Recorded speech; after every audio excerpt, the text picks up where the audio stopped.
Good talking to you. Hey, how are you?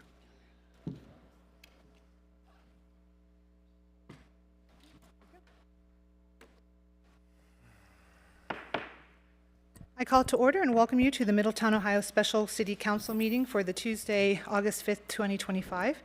Please join me for a moment of meditation, followed by the Pledge of Allegiance to the American flag. You will hear the gavel tap 3 times when it is time to stand. Please join me in a moment of meditation now.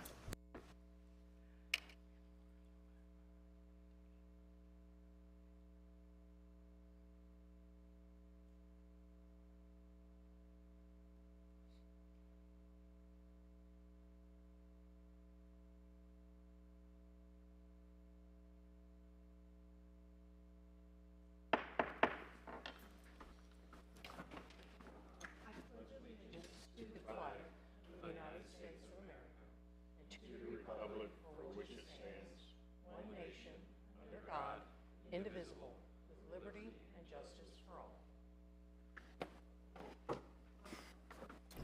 Clerk of Council, Mrs. Amy Skank, please call the attendance roll. Mr. Lawley. Present. Mrs. Carter. Present. Mr. West. Here. Mr. Horn. Here. Mayor Slamka. Here. Thank you. The next item on the agenda this evening is citizen comments. A professional presentation free of foul language is expected. This is not the time for debate, questions and answer, or any back and forth conversation. This is a time for you, our residents, to be able to present in front of council on record, uninterrupted, and have the floor. Did we receive any comment cards this evening?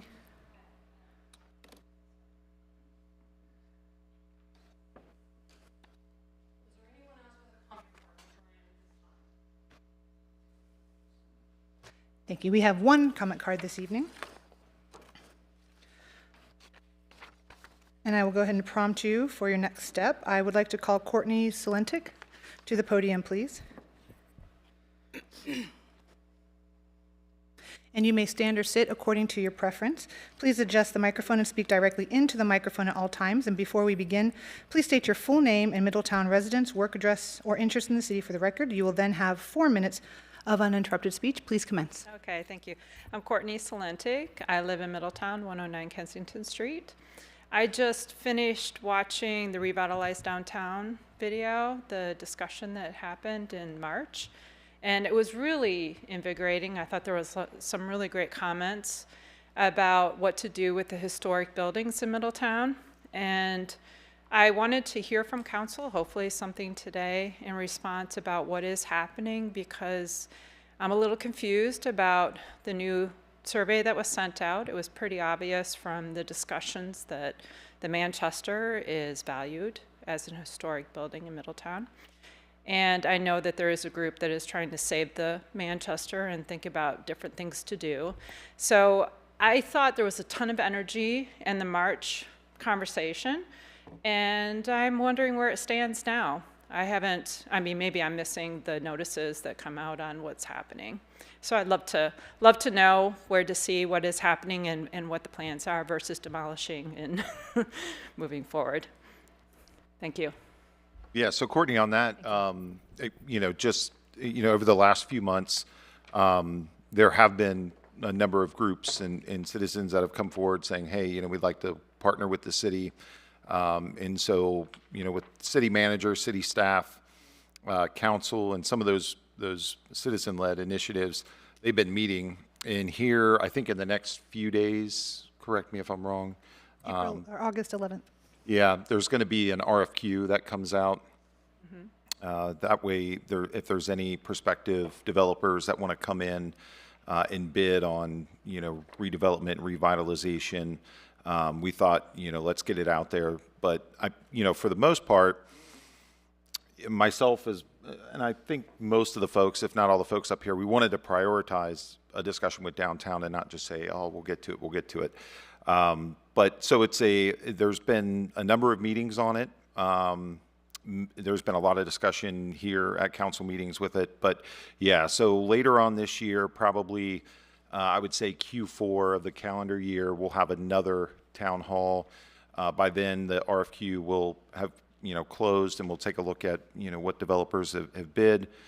hopefully we'll have something tangible to share with the community on it. So, In RFQ, there were two different things in RFQ versus, RFP, and yeah. which one was? Actually, at this time, just because we want to keep going, it's not really time for back and Okay. forth. But as Mr. West was pointing out, there is an upcoming meeting coming up. So what I can ask is our city manager will have your information. She'll send you the information for the next meeting where you'll get all the questions answered, and you can even Great. start asking questions now. All right, thank you. Thank you. And thank you, Mr. West. The next item on the agenda is council comments. That concludes our public comment for the evening. We will begin with to my left with Councilmember Lawley, followed by Councilmember Carter, and then to my right with Councilmember West, followed by Councilmember Horn. And I will speak last. Mr. Lawley. I have nothing, Mayor. All right. Mrs. Carter? Nothing also. Mr. West? Just a couple quick things. One, I know we have the discussion later tonight, the public hearing on Todd Holmes. I want to thank all the residents that have reached out to me. I've taken emails and phone calls, and I'm not sure how many, but the response has been nice. And so I would just like to say that all of their concerns have been heard. I've looked at the proposed development. I'm not anti-development. I'm pro-development if it makes good sense. And in my opinion, the density is a bit too high. I've spent a lot of time talking to the residents, specifically in the adjacent neighborhoods, but also all over the city. And so at this time, I can't support that type of development in that area. Thank you. Thank you, Mr. West. Mr. Horn? Good evening.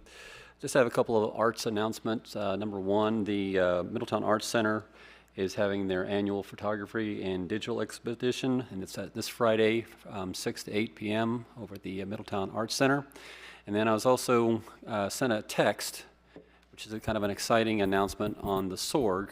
I'll just read it. It says, "We are thrilled to announce that the Middletown Community Foundation has awarded a generous grant to the SORG Opera Revitalization Group to present a truly unforgettable evening of arts and education. Thanks to their support, families will be invited to experience Lon Chaney's silent film, The Phantom of the Opera, brought to life by a live performance from the Butler County Philharmonic. It is a rare chance to step back in time and witness the magic of music and cinema as they once were right here in Middletown."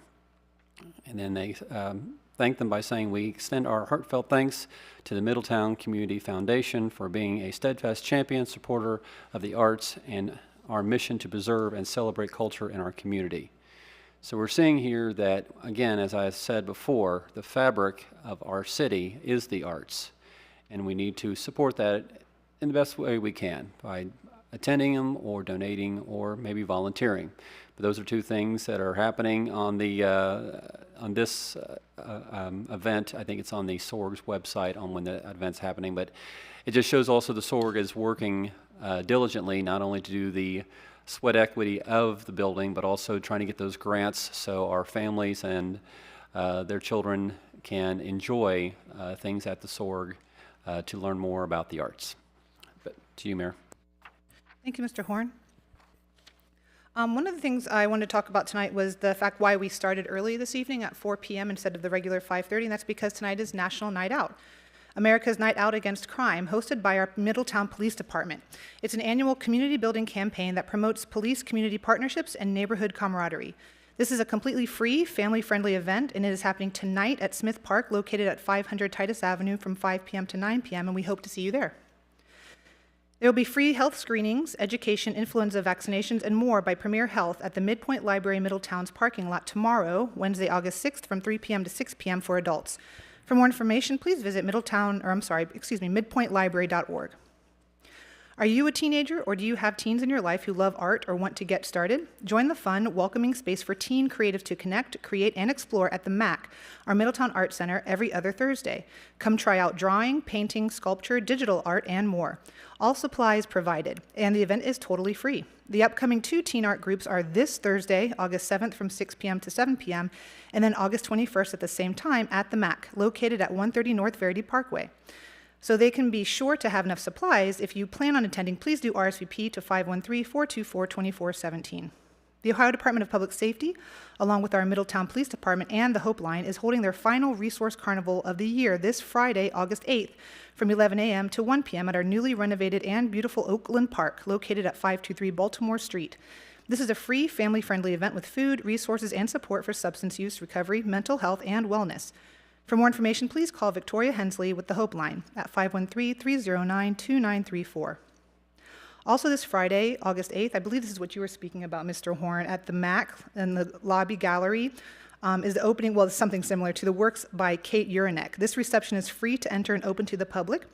Live music and complimentary light refreshments will be provided. As a 501c3 nonprofit organization, the MAC, our Middletown Arts Center, welcomes donations. For more information, please visit middletownartscenter.com under exhibits. This Saturday, August 9th, from 8 p.m. to 9 p.m., enjoy a Prohibition-style night of stand-up improv comedy from the area's most talented comedians in their Laugh Easy at the Windermere, located at 2 North Main Street, downtown. For more information, please visit thewindermere.com under special events. MOAM, or the Middletown Open Air Market, is happening the next 2 Sundays, August 10th and 17th, from 10 a.m. to 4 p.m. across from Gravel Road Brewing Company downtown, located at 916 First Avenue. You will find produce, food, clothes, and all kinds of wares. For more information, please visit downtownmiddletown.org. Do you knit, embroider, crochet? Bring your current project and socialize during a low-key crafting circle called Hobby Hangout at our Middletown Midpoint Library in the boardroom. No project? No problem. Supplies will be available for you to find your next craft obsession. The date is next Wednesday, August 13th from 5:30 p.m. to 6:30 p.m. For more information, please visit midpointlibrary.org. Classic Rock Symphony brings you the ultimate classic rock tribute to Foreigner, Boston, Journey, and more. Next Friday, August 15th, at the Sorg Opera House, located at 63 South Main Street, consider the evening of Foreigner's Journey to Boston.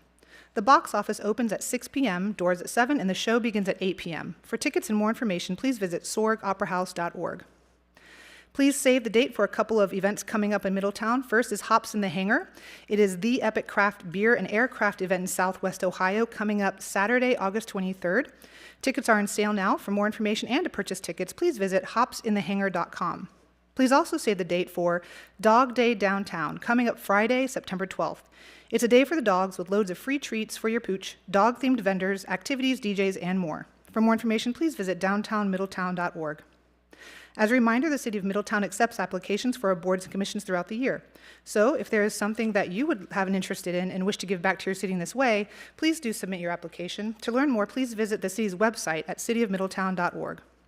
Lastly, and as always, there are many ways to get involved with your community and give back. Join a board or committee, run for office, apply for a job with the city, volunteer at the hospital, pick up trash in your neighborhood or park, plant a garden in your yard, smile at a neighbor, find joy and satisfaction for a job well done in whatever work you do, or just have a positive and giving attitude. Find something that you can do regularly and give back. We are all connected and we are all in this together. The care of our city is an adventure in which we all get to share. That is all from me tonight, and this concludes our council comments. The next item on our agenda is city manager reports. Ms. Ashley Combs, do we have any city manager reports? Good evening. No, I do not tonight. Thank you. All right, thank you very much. The next item on the agenda is our consent agenda. And while the consent agenda is generally for consensus items, do any council members wish to remove anything from the consent agenda this evening and move it to the motion agenda? Okay, seeing none, we will continue. Mrs. Skank, please present the consent agenda. For your consideration this evening, we have the approval of the City Council minutes of April 15th and June 17th, 2025. To receive and file the following board and commission minutes: the Airport Commission from November 18th and December 16th, 2024, and June 16th of 2025. The Cemetery Board, April 16th, 2025. The Historic Commission, May 15th, 2025. And the Board of Zoning Appeals from June 4th, 2025. To confirm the conditional appointments of Steve Napier to the position of maintenance worker in the Department of Public Works and Utilities, Water Maintenance Division, and Jenna Horseman to the position of Human Resources Clerk in the Human Resources Division. Receive and file oaths of office for Callie Fisher, Rosa I can never say that, I'm sorry, Rosa Okoa, Mary O'Neill, and Melinda Spicer. Thank you, Mrs. Skank. Is there a motion to approve the consent agenda? Motion. Is there a second? Second. It has been properly moved and seconded. We will proceed to vote. Mrs. Skank, please call the roll. Mrs. Carter. Yes. Mr. West. Yes. Mr. Horn. Yes. Mayor Slamka. Yes. Mr. Lawley. Yes. The yeses have it, and the motion passes. The consent agenda is approved. Our next item is the motion agenda, and we have 3 items on the motion agenda this evening. Mrs. Skank, please present item A on the motion agenda. To authorize the city manager to accept a reimbursable Federal Aviation Administration grant for the Jets Hangar Roof Replacement Project in the amount of $239,659 with an additional 5% city match in the amount of $12,614. The total project cost is $252,273. Thank you. Ms. Combs, the staff report, please. The Middletown Regional Airport has AIG funds from the FAA that will expire this year. These funds can be reused to replace the roof on the Jets hangar. On April 15th, the council approved a contract with insulated roofing contractors for this project. As mentioned, the FAA funds are reimbursed after completion, making the airport capital funds net contribution $12,614. If the grant program is not utilized, the remaining funds will be lost. Thank you. Is there a motion to approve item A to authorize the city manager to accept a reimbursable Federal Aviation Administration grant with 5% city match for a total of $252,273? Motion. Is there a second? Second. It having been properly moved and seconded, is there any discussion? Seeing none, we will proceed to vote. Mrs. Skank, please call the roll. Mr. West? Yes. Mr. Horn? Yes. Mayor Slemka? Yes. Mrs. Carter? Yes. Mr. Lawley? yes, The yeses have it, and the motion passes. Mrs. Skank, please present item B on the motion agenda. To authorize a contract with Snyder Recreation Incorporated in the amount of $143,080 for replacing the existing playground equipment at Damon Park. Thank you. Ms. Combs, the staff report, please. This is to authorize a contract with Snyder Recreation, Inc. for replacing the playground equipment at Damon Park. The Park Board plans upgrades to Damon Park using the dedicated park improvement funding from the City Council. The first priority is to replace the aging playground equipment. Staff secured pricing through the State of Ohio purchasing contract. The project is expected to be completed by spring of 2026. Thank you. Is there a motion to approve item B to authorize a contract with Snyder Recreation, Inc. in the amount of $143,080 for replacing the existing playground equipment at Damon Park? Motion. Thank you. Is there a second? second, Having been properly moved and seconded, is there any discussion? Hearing none, we will proceed to vote. Mrs. Skank, please call the roll. Mr. Horn? Yes. Mayor Slemka? Yes. Mr. Lawley? yes, Mrs. Carter? Yes. Mr. West? Yes. The yeses have it, and the motion passes. Mrs. Skank, please present item C on the motion agenda. To approve providing 5 school resource officers to the Middletown City School District for the 2025-26 school year. Thank you. Ms. Combs, the staff report, please. Mr. Ewing is going to present this one. Council, this motion is to approve a renewal of the school resource officer SRO agreement with the Middletown City School District. The agreement is a renewal at the city will be providing 5 officers to provide SRO services at the school district for approximately 3/4 of the school year, for the calendar year, which represents the school year. The agreement is that the school district will reimburse the city for 75% of the total cost of 4 of the SROs and 50% of the total employment costs for 1 of the SROs, but a total of 5. Thank you very much. Is there a motion to approve item C to approve providing 5 school resource officers to the Middletown City School Districts for the 2025-2026 school year? motion, Thank you. Is there a second? Second. It has been properly moved and seconded. Is there any discussion? Hearing none, we will proceed to vote. Mrs. Skank, please call the roll. Mayor Slemka? Yes. Mr. Lawley? yes, Mrs. Carter? Yes. Mr. West? Yes. Mr. Horn? Yes. The yeses have it, and the motion passes. This concludes the motion agenda for the evening. The next item on the agenda is legislation. We have 12 items of legislation this evening. Law Director, Mr. Alex Ewing, the legislation, please. Item number 1 is ordinance number O-2025-42, an ordinance denying a request to change the zoning classification for a 10.793 acre parcel known as parcel number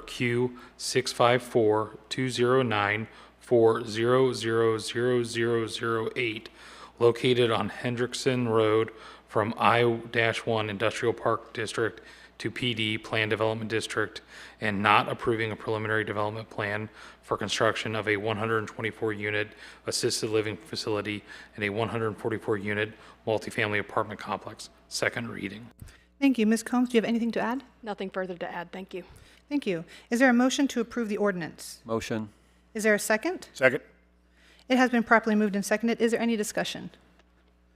Seeing none, we will proceed to vote. Mrs. Skank, please call the roll. Mr. Lawley? Yes. Mrs. Carter? I'm confused. Okay, It says an ordinance denying a request, right, so I want to deny this request. correct. So it's a yes or a no? So Yes, yes. I deny the request, right? Correct. Okay, yes. Okay. Mr. West? Yes. Mr. Horn? Yes. Mayor Slanka? Yes. Yeses have it, and the legislation passes. Mr. Ewing, the next item, please. Item number 2 is resolution number R 2025-23, a resolution authorizing the City of Middletown's participation in the national opioid settlement involving Purdue Pharma LP and the Sackler family and declaring an emergency. Thank you. Ms. Combs, the staff report, please. Middletown is part of the One Ohio MOU for opioid settlement fund distribution. Purdue Pharma and the Sackler family are the latest defendants to propose a settlement, and the city needs to opt in to participate. The details are the anticipated payment is $7.4 billion, up to $198 million for Ohio and local governments per the One Ohio MOU. The payment timeline is over 15 years. The exact amount for the city is currently unknown. We could decide to be against the participation, making the city ineligible to receive the funding. And this is a second reading emergency so that we can opt in before the September deadline. Thank you, Ms. Combs. Is there a motion to approve the resolution? Motion. Is there a second? Second. Having been properly moved and seconded, is there any discussion? All right. Hearing none, we will proceed to vote. Mrs. Skank, please call the roll. Mrs. Carter? Yes. Mr. West? Yes. Mr. Horn? Yes. Mayor Slanka? Yes. Mr. Lawley? Yes. Yeses have it, and the legislation passes. Mr. Ewing, the next item, please. Item number 3 is ordinance number O 2025-34, an ordinance authorizing a change order to the contract with Building Crafts for the construction of the filter backwash tank at the water treatment plant and declaring an emergency. Thank you. Ms. Combs, the staff report, please. In November of 2024, the city contracted with Building Crafts for a filter backwash tank with a budget not to exceed $5,182,000. This tank will collect and discharge filter backwash to sanitary sewer, alleviating capacity issues in the Lime Lagoon. The construction documents indicated the discharge line's invert elevation as 628.85 feet.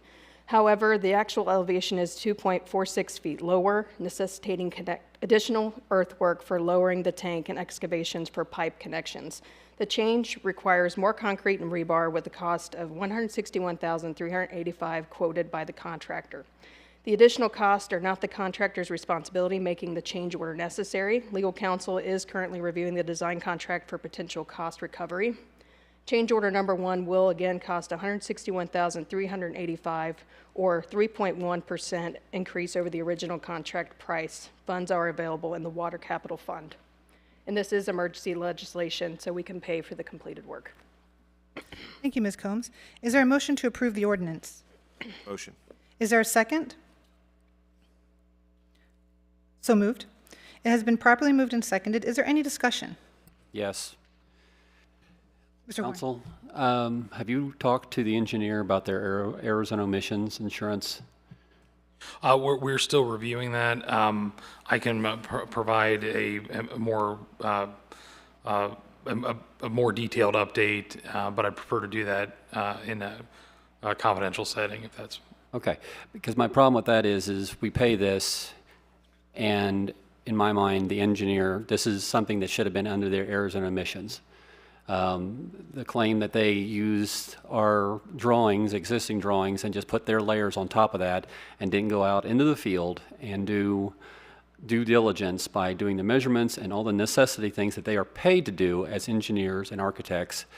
I have a deep problem with this because this is not just a change order of 10, 20 grand. This is $161,385,000. I'm not blaming the contractor at all because He bid the work, and then he tried to do the work, and then suddenly it's like, I can't do the work. That's what a change order truly is. But that's why engineers and architect firms have arrows and emissions, and they did not do their due diligence from the emails and the documentations that I saw, that they used existing drawings and did not do field verification. So is the work's already been done? That's where I'm confused. I'm confused as how did the work get done and we approved the money for the work to be done? Mr. Tadich, Public Director. So it would have had to been done, or we would have had to stop the whole project for months, frankly. So, I mean, I understand the cost. I mean, it is a big chunk of money. Now it's a big project at the same time. So, you know, in the field, without shutting the project down, we would have to shut the project down and pause it completely. And there's also some grant funding involved with this project that had to be spent as well. So there were some concerns about pausing it and taking the time out and, you know, coming to council. I mean, in construction, sometimes it happens. It's happened on other city projects. Right. I understand. You know, I don't like it any more than you do, but What's our chances of succeeding in getting the money back from the engineering firm? Because to me, I thought that was our question from the very beginning, not with the construction. The construction just built it as we said to build it. I thought from the very beginning, we questioned the engineering firm not doing their due diligence and the fact that, like I said, I've been told that any project with this, a $5 million project, carries with it errors and emissions insurance, and what's our chances of getting that back? sorry. But that's not on the contractor. That's on we have a separate contract with the engineer. Okay, so that's not, okay. You know, Yeah, that was going to be my question. So by paying this, we're not, right, we're not saying right. we are agreeing with. We're not stuck in a pigeon. Correct. Okay. yeah. Correct, sorry, I Yeah. should have clarified. And if there's a claim to be had, we can file a claim. Okay. Right, so. Okay. But at the end of the day, the contractor, they bid the project as it was designed. That clears it up for me. So, Thank you. sorry for not being more clear on that, so, okay. Thank you, Mr. Tadich. Thank you. And also, I was just curious, when might we know if we can have any claim recovery? That might be a question for Mr. Ewing. You said you're looking into it, legal counsel. Yeah, we'll do our best to get you an answer this week. Okay, great. Is there any further discussion? No. And we shall continue then? Or did you want to table it for a later time? No. Okay. I just want to make sure that we continue our due diligence.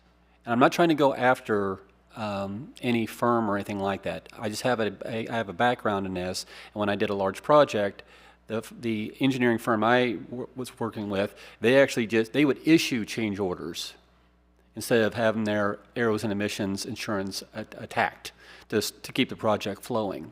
So sometimes they'll do that. But in this case, it was the contractor that said, hey, we have a change order. I want to pay the contractor all day. I just want to make sure that everyone's very well aware that, especially legal, we want the errors and omissions to at least be addressed and see if we have a claim. Because again, this is I know it's a large project, $5 million large project, but still that is a large amount of money too. And we can't keep hemorrhaging money just to see how far we can go. All right, thank you. With that, Mrs. Skank, would you please call the roll? Mr. West? Yes. Mr. Horn? Yes. Mayor Slanka? Yes. Mrs. Carter? Yes. Mr. Lawley? Yes. Yeses have it, and the ordinance passes. Mr. Ewing, the next item, please. Next item is item number 4, ordinance number O-2025-43, an ordinance authorizing all actions necessary to renegotiate the rate for the governmental electric aggregation program and declaring an emergency. Thank you. Ms. Combs, the staff report, please. The city of Middletown has been involved in the electric rate, aggregation since 2023, and the current rate will expire in November. Our consultant, Energy Alliances, is coordinating rates for about 30 communities. They expect to finalize the 13-month rate with Dynegy Energy Services, though it is yet not confirmed. The city manager will have authority to sign the lowest cost provider once determined. If it's okay with you, I would like to invite down Rich Saras with Energy Alliances. He would like to speak more about the aggregation programs. That would be perfect. Thank you. Could you please state your name again, please? Sure. Rich Cerise from Energy Alliances. Thank you, Council, for having me out tonight. There are two things for you to consider, but we'll start with electric, because I think that's the first one that you have tonight. One piece of clarification as well, as far as what I just heard Ms. Combs say. So your electric, we actually do separate from other communities. The electric and gas are a little bit different, so we do look at every community individual for your electric. So, though for the gas, and we'll touch on that too, we are grouping you guys with everybody else, but on the electric, because of timing, it is just for you. I believe a memo may have been shared with you over the last couple of days, or maybe the last week, as far as where the program has been, up to this point. Obviously, we're very happy with the program. Right? The average resident has saved roughly 16.5% compared to Duke's default rates. It's about $240, and combined savings for the city has been $2.4 million up to this point. We'll actually expect that to grow significantly between now and the end of the contract, because Duke does reset their rates every June. So while you're anybody, residents or small businesses that are on the program right now paying 6.77 cents for generation, Duke right now is charging 10.43 cents per generation. So, for these last couple of months, from June to November, your residents will continue to pay 6.77, while everybody else that's on Duke is paying 10.43. So, that we have $2.4 million of savings across the city right now. Average resident, again, $240. For the next couple of months, for the average resident, if they use 1,000 kWh, they're going to save $35 a month for each of those months there. So again, those numbers will grow exponentially, the savings figures between now and the end of the program in November. If you've read through the memo, something you'll see that's changed a lot, right? Prices are going up. I'm sure you've seen a lot of your neighboring communities, maybe even stuff on the news, right? Prices are significantly higher now than where we were 2 years ago when we stood here. The big difference is what's called capacity. And what is capacity? It's what all of us as ratepayers pay to make sure that there is enough power plants generation online so that when you turn the lights on, that the lights turn on. When I stood here 2 years ago, went through this, and kind of going to it, again, your program is 6.77 cents. That cost for capacity was about 0.4 cents of the entire thing. Now we're getting closer with being 3.25 cents of the entire thing. So it has changed a lot. Why has it changed? And how have we got here? Really, the big thing is it's a signal to the market to say there is concern that there is not enough generation out there to meet the growing demands here in Ohio, neighboring states. So it's a signal to the market to say, hey, if you were planning on retiring a power plant, maybe it's not the time to retire it, because the market will pay you to keep it there. If you have the ability to bring on new generation, so people who have the ability to build power plants, maybe it's time to build those power plants. So where we were paying, and I have that chart again. The actual numbers don't matter, but you'll see how it grew. These higher prices are here for the next 2 years. The market runs an auction to do that. It's kind of set in stone. We saw the big jump when we stood here 2 years ago was at $57 a megawatt day. The reason Duke and everybody else is seeing that big jump in price, why you're going to see that big jump in price as well, went to $270 a megawatt day. And the market has already run their auction for June of next year to May of 2027. It's up to $329 a megawatt day. There's nothing we could do about this, right? As far as that part, as far as it being built into your price. If you actually sort of back into the numbers I've just said, the difference in the 677 you're at now and the 925 of the lower prices that's kind of being offered in the market, it's that difference in capacity. So, until we see that supply-demand balance of all of us using power, things like, Intel trying to come to Ohio, data centers, they're great for economic development. They are really tough on the energy system. They consume a lot of energy. And that's why you see companies like Microsoft trying to cut their own deals with companies like Constellation to try to buy the power right from their power plants, because it's becoming very costly. I actually saw an article not too long ago. The CEO of ChatGPT said, we thank you for being kind to our system, right? By people will chat stuff, put stuff into the chat, I'll kick back and they'll be like, oh, thanks. He's like, stop thanking the computer, because every time somebody does, it's a microtransaction to the system that uses micro amounts of energy and data and everything else.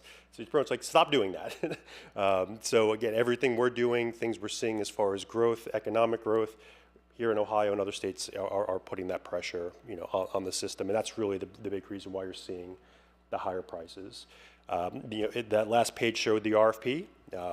Right now, we'll call it roughly 9.25 from the 672 you're at. Significantly higher price than where you are, but still roughly 10% cheaper than where Duke's going to be, and very much in line with a lot of your neighboring communities that have already kind of went through this sticker shock of process right now. So we've asked and have legislation in front of you today to give your city manager the authority to sign another aggregation deal to continue to give savings to your residents. And we're saying right now, based off of the process, to just stay with Dynegy. Your current supplier, stay with them again.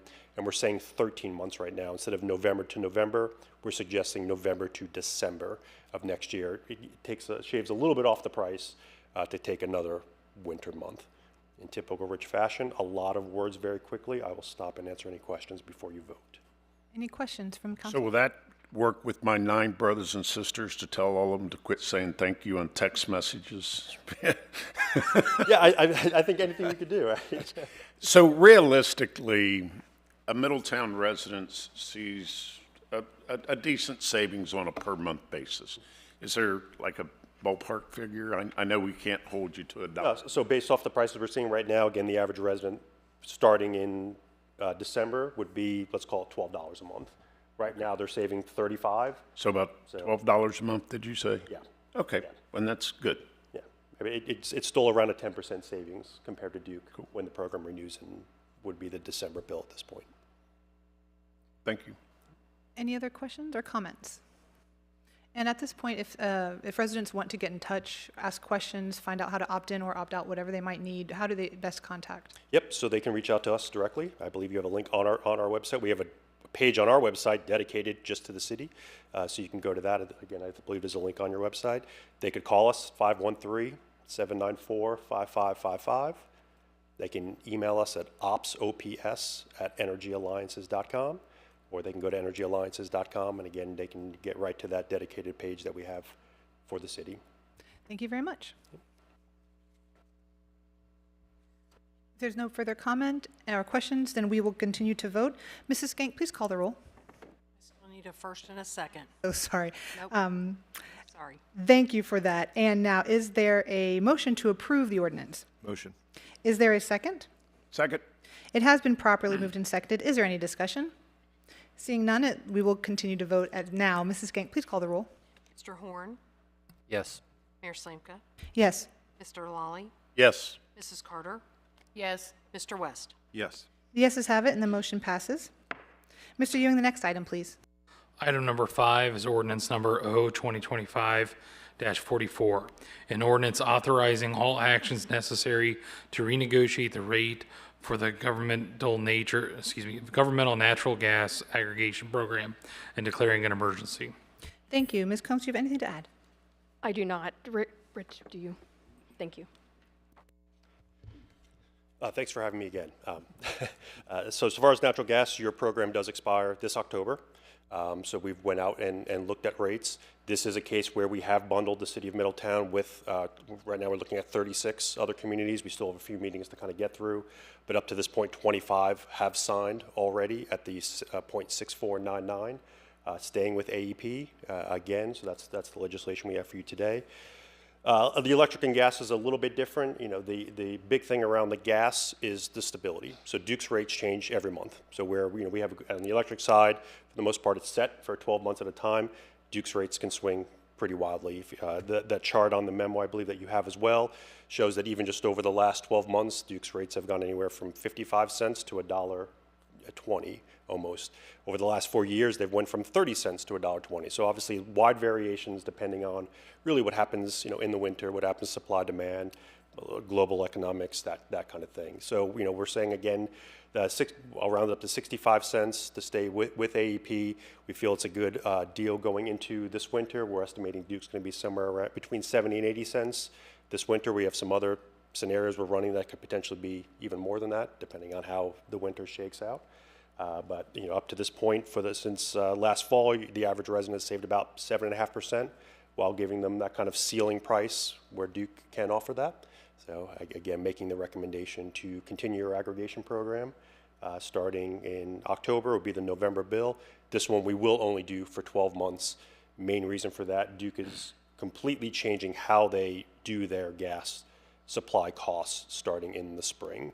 So, we want to make sure we kind of lock in rates for you guys and for your residents over this winter, but not go out too far once Duke completely changes their methodology on how they do it. But an aggregation program has to be at least a minimum of 12 months. That's the recommendation for the 12 months.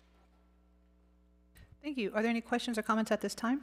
Rich, do you have an idea of what percentage of Middletown residents are in the aggregate program? So as far as on the electric right now, I don't have that for the gas, so I apologize for that. Okay. So on the electric, I do know that roughly almost 60% of eligible accounts are in the program. You do have about 25% of people who are, out doing their own thing, with another third-party supplier. And to kind of touch on that, I think that's where the aggregation is bringing value to your residents for no work, right? Because even on the electric side, 25% of people have taken the work to go do work, do something to go find rates. 75% of people have done nothing, right? So you're able to bring savings to your residents, and they have to put in no work, to do it. Thank you. And one thing, just wanted to talk about, it looks like according to the graph here and your comments as well, some months you might see Duke's prices being lower, but it looks like on average that's where you make the savings. So residents might see some months, even maybe months in a row, where their prices are a bit higher, but it should be the average. Is that correct? Yeah, we look at the aggregation as it's a marathon, not a sprint. Mm-hmm. So even in those couple of months, and yes, it was the middle of winter, January and February, where the aggregate price was just a little bit lower. You look at what happened in April and May, March, April, May, when it was closer to $1, right? That couple of dollars that, that maybe they spent a little bit more in January, February was more than made up over the spring. So yes, we look at it as a kind of full product of the entire program. Okay, thank you. Any other comments or questions at this time? Thank you very much. Is there a motion to approve the ordinance? Motion. Is there a second? Second? It has been properly moved and seconded. Is there any discussion? Hearing none, we will proceed to vote. Mrs. Skank, please call the roll. Mayor Slanka? Yes. Mr. Lawley? Yes. Mrs. Carter? Yes. Mr. West? Yes. Mr. Horn? Yes. Yeses have it, and the legislation passes. Mr. Ewing, the next item, please. Item number 6 is ordinance number O-2025-45. An ordinance authorizing the city manager to enter into a contract with the lowest cost supplier for the purchase of electric generation supply by the city of Middletown and declaring an emergency. Thank you. Ms. Combs, the staff report, please. This is to authorize the city manager to enter into agreement for electric generation supply and competitive retail provider through One Power Energy Services. The city has several energy supply contracts expiring soon covering small accounts such as fire stations, municipal garage, parks, and traffic signals. This legislation allows One Power Energy Services to act as the city's procuring agent. Larger accounts, including the water reclamation plant and the city building, have pricing secured through 2026. One Power will recommend the best supplier for smaller accounts, enabling the city manager to finalize the contract. Procuring electric generation supply with in-house staff is an alternative, but it's less effective given the complexity of the market. Utilizing a procuring agent has led to significant savings over the past 6 years. The annual cost for the small accounts is approximately $500,000 spread across various accounts in the 25 budget. Emergency legislation is requested to allow the city manager to sign a new contract quickly, as electric rates fluctuate daily and must be locked in promptly to secure the best, lowest pricing. Thank you, Ms. Combs. Is there a motion to approve the ordinance? Motion. Is there a second? Second. It has been properly moved and seconded. Is there any discussion? Hearing none, we will proceed to vote. Mrs. Skank, please call the roll. Mr. Lawley? Yes. Mrs. Carter? Yes. Mr. West? Yes. Mr. Horn? Yes. Mayor Slanka? Yes. The yeses have it, and the legislation passes. Mr. Ewing, the next item, please. Item number 7 is ordinance number O-2025-46, an ordinance establishing a procedure for and authorizing a contract with Oaks Turf Athletic Field Management to renovate the ball fields at Goldman Park and declaring an emergency. Thank you. Ms. Combs, the staff report, please.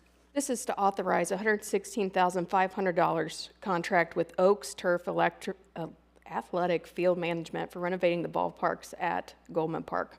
The Park Board has identified Goldman Park for upgrades funded by the City Council. Recent improvements include new playground equipment and upgrades to the Park Hub building. The next priority is to restore the ball fields, which have developed significant unevenness that impacts play and poses safety risk. The renovation will involve leveling the fields and planting new turf. Oaks Turf Athletic Field Management submitted the lowest and most suitable quote, and the Park Board recommended awarding the contract under their June meeting. The project is expected to be completed by winter 2025. Quotes from 4 contractors range from $116,500 to $350,920. The project cost, again, is $116,500, and the funds will be from the General Capital Fund Reserve. Emergency legislation is needed to authorize the contract since quotes were obtained instead of through formal bidding. Thank you, Ms. Combs. Is there a motion to approve the ordinance? Motion. Is there a second? Second. It has been properly moved and seconded. Is there any discussion?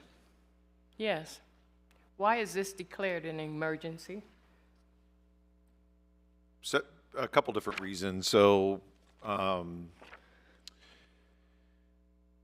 as you know, there's a lot of teams that play out at Goldman.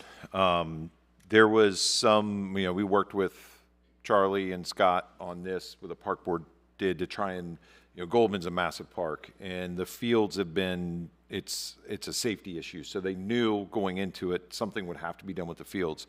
It took a little bit longer to get some quotes in, things like that. And so now it's a time crunch to get the fields redone before winter sets in. So that way, the seed can take and stuff like that.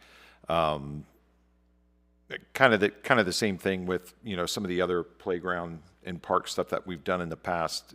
There's been some emergency legislation items, just more for, like, for example, Damon Park was on here tonight. It wasn't an emergency, but it was sped up because the supplier chose to give the city a sale price that had already expired, but said, hey, if you guys can purchase it, in the next couple weeks, we can extend, the sale price that we ran earlier in the summer.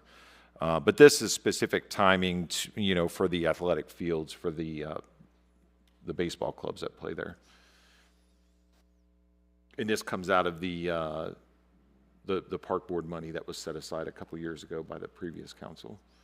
Well, I just didn't see it as an emergency. All of our parks are emergency when I ride around looking at them. I thought we would have some things completed at Douglas Park. I seen that as an emergency since we've been waiting for years to get our water going. So I just can't see this as an emergency. That's all. Yeah, the update with the Douglas Park splash pad is it's being manufactured right now, and I think, Scott, if it could be delivered and installed in the next few weeks. Okay. So what about that in ground that they were going to do? If our city manager at the time, Mr. Lally, talked about that, the work that needed to be done. Scott Tadich, our Director of Public Works. Yeah, that'll all be done when the splash pad is installed. So, I need to follow up with the vendor and contractor. There continues to be some delays with that, so let me follow up and get the latest information on that. But all that'll be taken care of when that splash pad is installed. So all the underground work is completely new. We're not reusing any of the existing splash pads, mechanical equipment, or what have you. So that would be what, next year? It's gonna get installed this year. I'm just concerned it's not gonna be installed in time to use it. this year. Use it. Right. Is what I'm concerned about now. And we're kind of seeing it across all construction work. The rain has, the spring weather and even into summer has put contractors behind. I'm not saying it put that project behind specifically, but they have work that's ahead of that on their schedule, unfortunately. I mean, we're seeing this with paving too, but we're trying to expedite things as much as possible. But at this point, I do have concern that it won't be able to be used before the end of the year. But let me get more information on that. Okay. But it's definitely happening. I mean, it is on order. It's in manufacturing. In fact, I think you should see some construction, hopefully here even later this month, on that. So, but it's in a separate spot from the existing splash pad. It's close. So. Yeah, it's sort of adjacent to the where the, where the playground is Yeah. now. yep. And then where the old splash pad is, we'll go back with another shelter, similar to what's on the both sides of it. And it's no different. I mean, you're seeing it all across the board, and not only in Middletown, but other areas. For example, we had hoped we'd already be in all 4 fire stations by now, but delays in supplies, equipment, and construction has caused issues all across the board. I hate to, not trying to make excuses, but for the lack of a better cliche, it is what it is. So, I blame it on the fire chief, 2 chiefs ago. Then the city manager after that. Any further questions for Mr. Tadich? thank you. Thank you. Thanks, Scott. Are there any other further questions or comments from council at this time? I was curious, how often do we need to level the fields, just given the use itself? You really don't do it very often at all. I think Goldman hasn't been touched since really the dawn of when it started. And and so there's kind of like a little, you eventually will get a hump from dragging it, and it's a pretty serious safety issue for kids once it gets to a certain, and Oaks Turf and Midi Way, we talked to them at length, and they threw out some specific, measurements and stuff that were considerably off, and it can be, knee injuries and ankle injuries and tripping hazards. So you shouldn't have to do it. I would say it'd be decades out before you'd have to manipulate again. All right. Well, thank you very much. That clears that up very well. Anything else before we continue to vote? Seeing none, we will continue to vote. Mrs. Skank, please call the roll. Mrs. Carter? No. Mr. West? Yes. Mr. Horn? Yes. Mayor Slanka? Yes.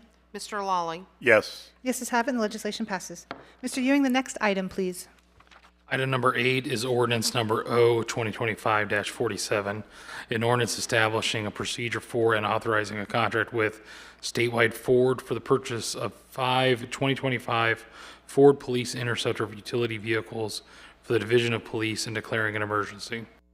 Thank you. Ms. Combs, the staff report, please. The 2025 budget allocates funds for these vehicles to replace old police cruisers. A quote from Statewide Ford in Van Wert, Ohio has been received. The total cost is $325,000, which will be funded from the Municipal Garage Fund. The emergency legislation is requested so that we can lock in the price. Thank you, Ms. Combs. Is there a motion to approve the ordinance? Motion. Is there a second? Second. It has been properly moved and seconded. Is there any discussion? So after the purchase, we'll see a separate legislation piece for upfitting. That's my understanding, yes. Yeah, that's what I figured. 325 sounded pretty cheap for fully upfitted. That's sad to say, but it's true. That was my same question, actually. Yeah. Do they come fully complete? Mm-hmm. And Mr. Tadich? The upfitting's less than $100,000 for all of them, so you won't see. Oh, so we won't see it. Okay. Right. Sorry, thank you, Scott. Perfect. All right, thank you. Any further questions or comments? Seeing none, we will proceed to vote. Mrs. Skank, please call the roll. Mr. West? Yes. Mr. Horn? Yes. Mayor Slanka? Yes. Mrs. Carter? Yes. Mr. Lawley? Yes. Yeses have it, and the legislation passes. Mr. Ewing, the next item, please. Item number 9 is ordinance number O 2025-48, an ordinance establishing a procedure for and authorizing a pre-development agreement with Midland Atlantic Development Company, LLC, for the sale of city-owned property commonly known as Town Mall for a new mixed-use development and declaring an emergency. Thank you. Ms. Combs, the staff report, please. This legislation authorizes the city manager to enter into a pre-development agreement with Midland Atlantic Development Company, LLC, for the redevelopment of the Town Mall Galleria site into a mixed-use development. The city of Middletown issued an RFQ for redeveloping the former Town Mall site at Roosevelt Boulevard. After reviewing submissions, city staff recommended engaging with Midland Atlantic Development Company as the designated developer. The pre-development agreement allows for the developer to conduct necessary due diligence work. They have until February 2026 to complete this work and decide whether or not to proceed with the proposal. This agreement includes provisions to protect the city if the development does not meet expectations. The developer plans to build a new mixed-use development with retail and residential components, enhancing the community's economy and complementing the growth landscape that's on the city's east end. The City Council may choose not to approve the agreement and opt out of the RFQ and solicit new developers. This legislation does not require city funding. The development is expected to revitalize the underutilized land, create jobs, and provide new housing options. Staff requests a first reading emergency passage of the legislation so that the developer can promptly proceed with all necessary pre-development and due diligence work ahead of the deadline for completion contained in this agreement. Thank you, Ms. Combs. Is there a motion to approve the ordinance? Motion. Is there a second? Second. It has been properly moved and seconded. Is there any discussion? Mr. Horn? Just a quick question, City Manager Combs. So this is the preliminary with this group. We also receive funds to remediate the old Sears auto area. So would that go into their covenant of their contract? Would they take over that responsibility, or do we still do that? Jacob Schulte is going to address your question. Thanks.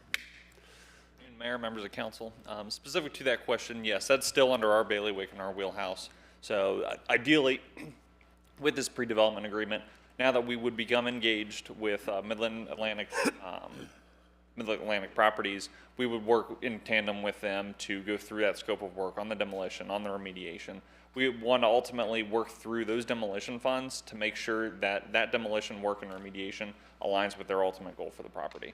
The last thing we wanted to do was to nosedive into the demolition on the site, and then Midland Atlantic have a, I guess, differing opinion as to how they would like to see the demolition and that remediation scope. So we want to just make sure that those paths are aligned with the overall scope of work. Jacob, when did the brownfield money expire? Was there there was an expiration, wasn't there? There is. It's still several years out. Okay. I mean, the timing is still there. It's just ultimately now that once we become engaged with Midland Atlantic, we would bring them into the house. We would get that scope of work identified. Patriot Engineering is our engineering consultant for the demolition funds. So we'll be working in tandem with them through, I guess, a three-sided public-private partnership just to make sure it's aligning with Midland. We're going to give Patriot the scope of work, and we'll begin working through the remediation and demolition specs, and hopefully start seeing the earth move in that capacity while we're still working through these due diligence materials to, continue to get the ball rolling. Great, thank you. Any further questions? I was curious, given that they have until February of 2026 for the due diligence period, when might the public be able to expect some look at some plans or the kind of ideas that they have for the site itself? I would say closer towards that development period, or when we get towards the development agreement, and allow me to take a little bit more of a step back to talk through what that timeline is going to look like. So through these next 6 months, they're going to be going through the due diligence, their market feasibilities, everything they're working through with their anchors, with their retail components, and to make sure the project lines up on their capacity. At the same time, this pre-development agreement is protecting our interests, so we're not just, giving this property away, then having to take it back and forth. It's still going to be in our wheelhouse. They're just assigned basically the selected private developer for this to work through. At the same time, at the end of this pre-development agreement, they would come back and say, here's our findings. Hypothetically, we're going to go under the assumption that this is going to be a great project. It's going to work great for us. We'd like to now engage in the development agreement. And then that's where we get into the more nuances of what those acquisition prices might be, any additional entitlements that they would need to work through for the city to see that through. And then basically following right behind that would be the purchase and sale agreement. So taking over the property and working through as they see fit. So I would say, getting back to your question on kind of those final concepts, I ultimately think it'd be somewhere around that mid-winter mark. So a little bit before the development agreement to say, look, this is what we've came back at. This is where we really think the project's going to go.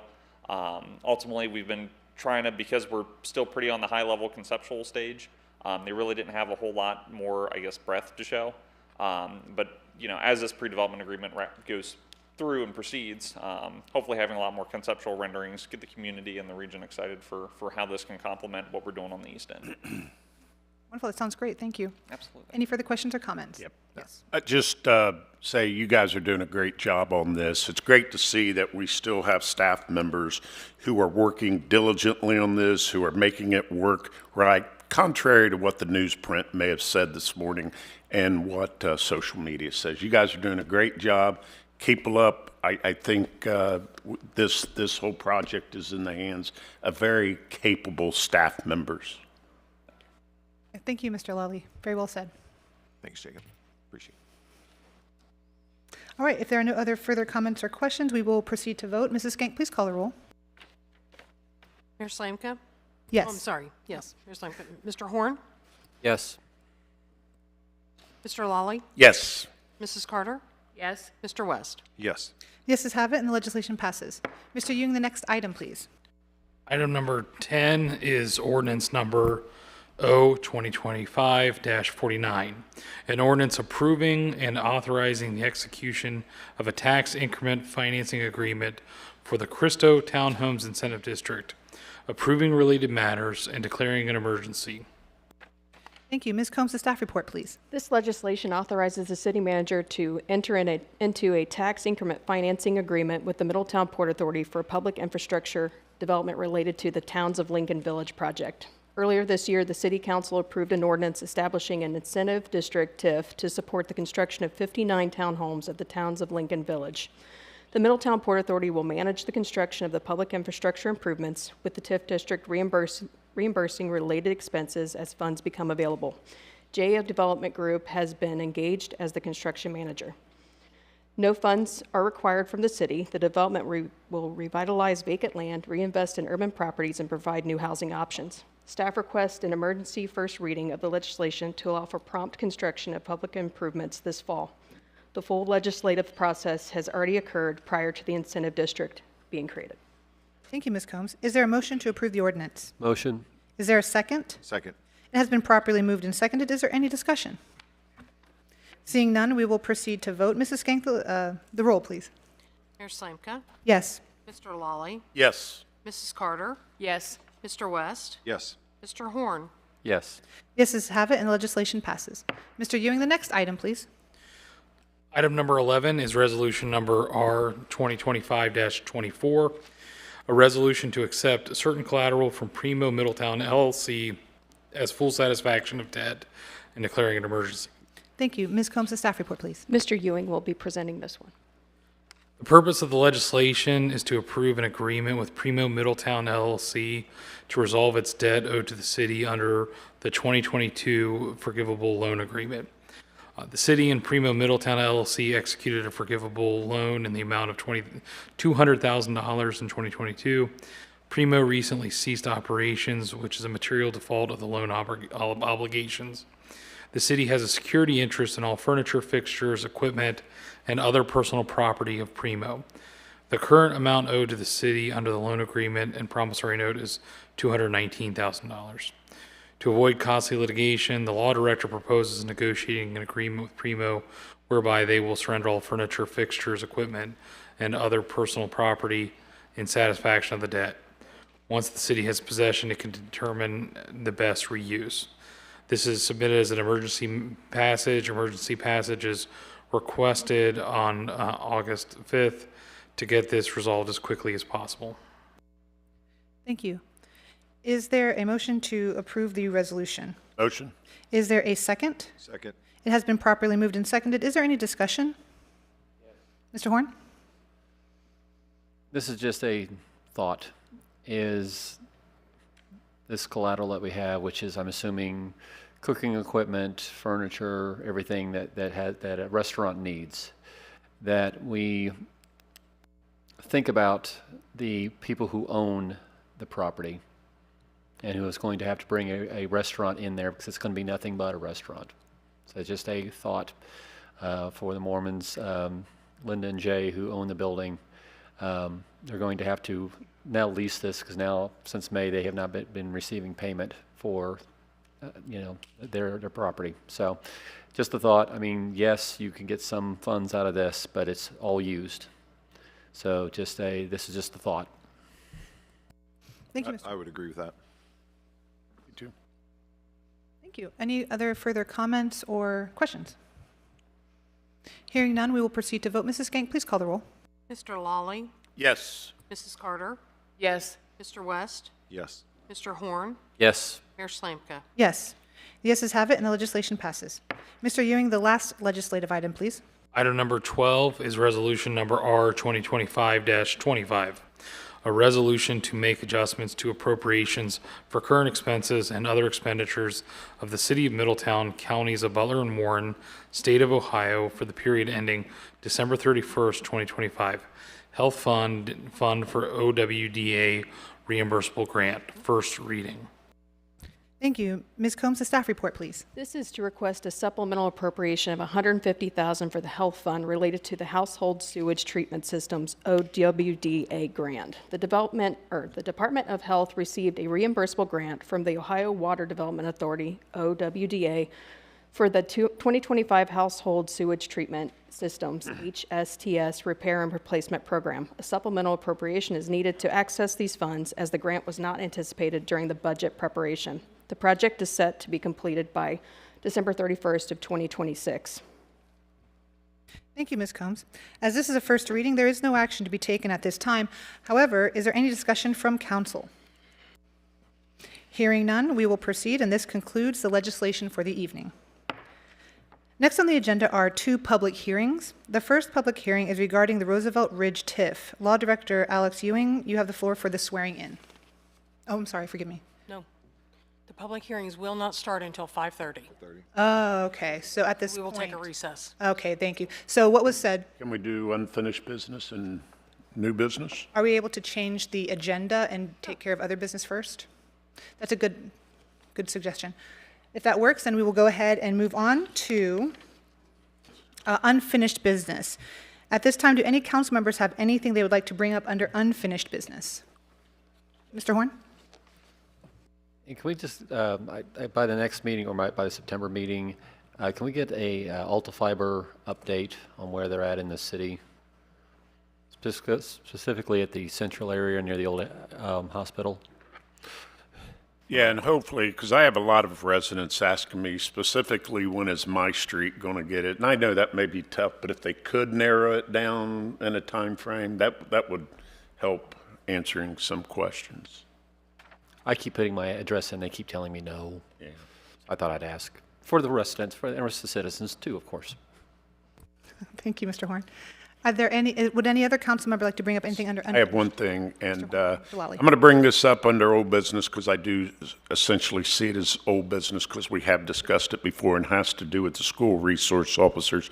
I appreciate the conversations, why it was spirited with the school administration on my desire from assuring that we have 5 school resource officers as opposed to 4. And I want to make this clear that my reasoning for wanting 5 is I see it really as going from 6 to 4, and I see this as putting a little bit too much stress on the current SROs we have of 4.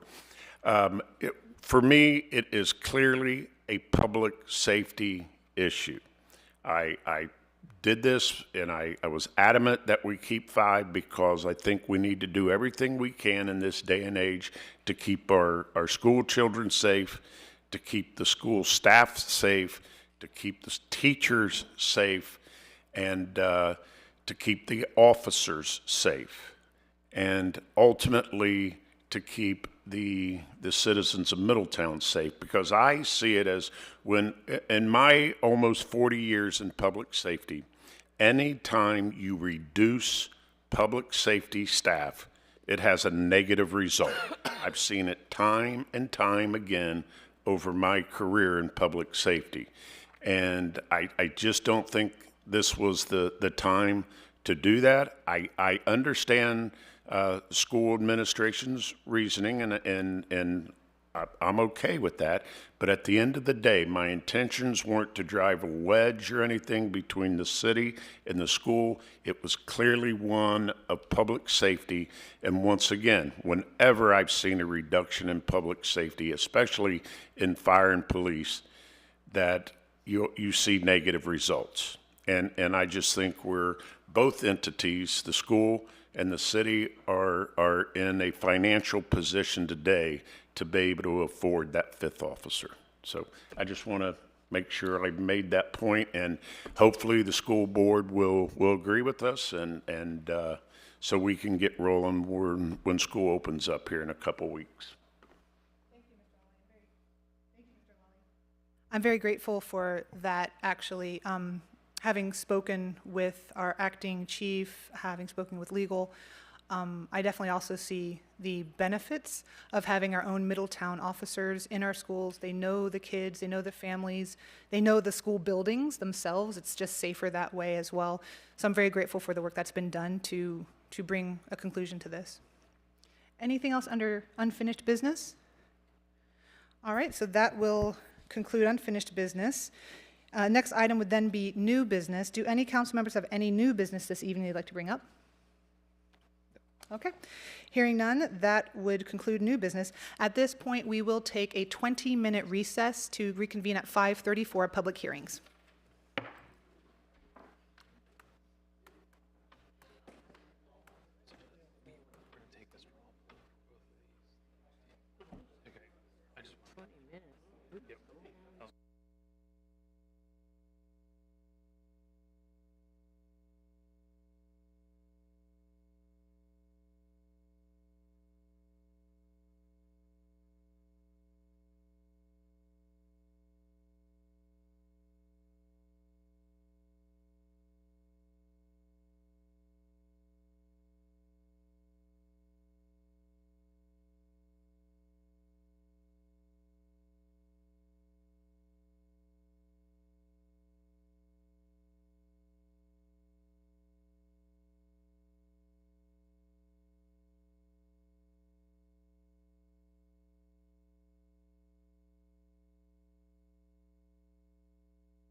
Roosevelt Ridge is first, right? Correct. Roosevelt Ridge is first. So what is Roosevelt?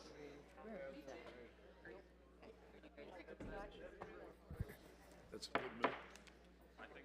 Thank you. We will come back to our meeting. And the next item on the agenda this evening are 2 public hearings. The first public hearing is regarding the Roosevelt Ridge TIF. Law Director Alex Ewing, you have the floor for the swearing in.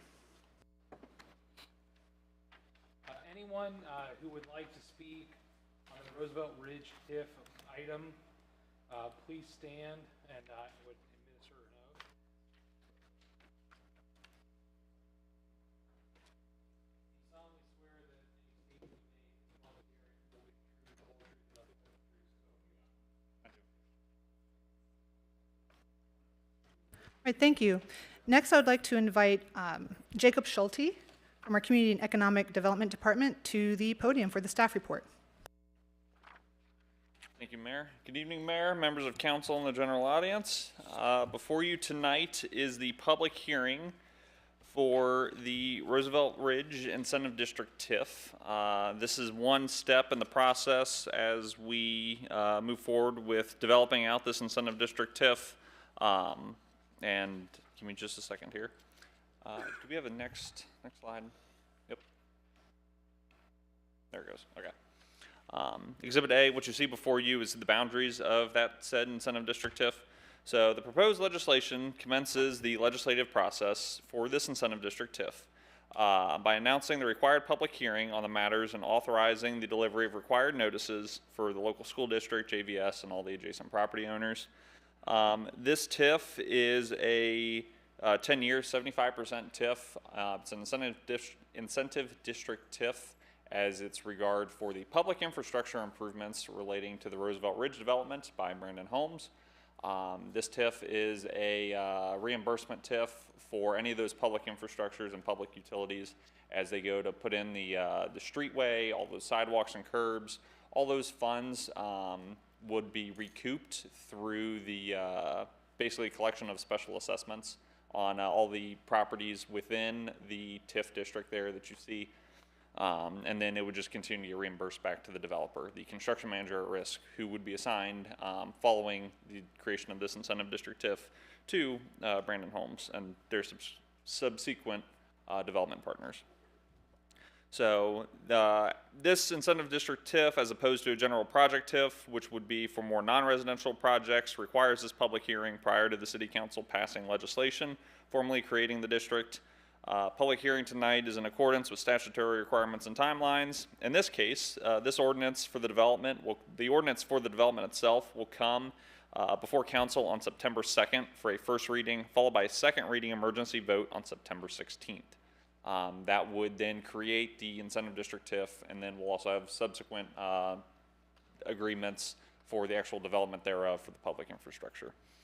Alternatively, council could not move forward with this and go an alternative route. However, this incentive district TIF is to help bridge all the financing gaps associated with getting this infrastructure in place, getting this development into effect. For those who are a little maybe unaware, ultimately Roosevelt Ridge is the development of approximately 20 single-family detached homes right here along Central Avenue and the former Roosevelt school site. Obviously Roosevelt Ridge paying homage to that site in particular. So again, just point out the map there and all the associated parcels. I'm here if you have any questions. So thank you. Thank you, Mr. Schulte. Do you have any questions at this time? No. All right, thank you. At this time, I'd like to invite the applicant, Philip Brandon, to the podium, if he would like to speak.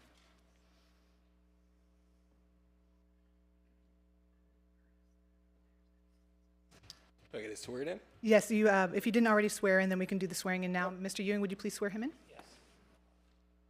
Do you swear that any statement you make today during the public hearing will be truthful, the whole truth, nothing but the truth? So help you God. Councilmen, councilwomen, thank you for your time. Really just wanted to avail myself to answer any questions that you guys might have on the project.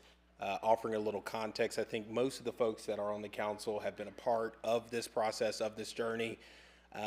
This was a a project that you guys helped us greenlight to bring 20 single-family high-end homes into the Middletown market. We are, as far as a project timeline perspective, hoping to get lots online as early as spring of next year.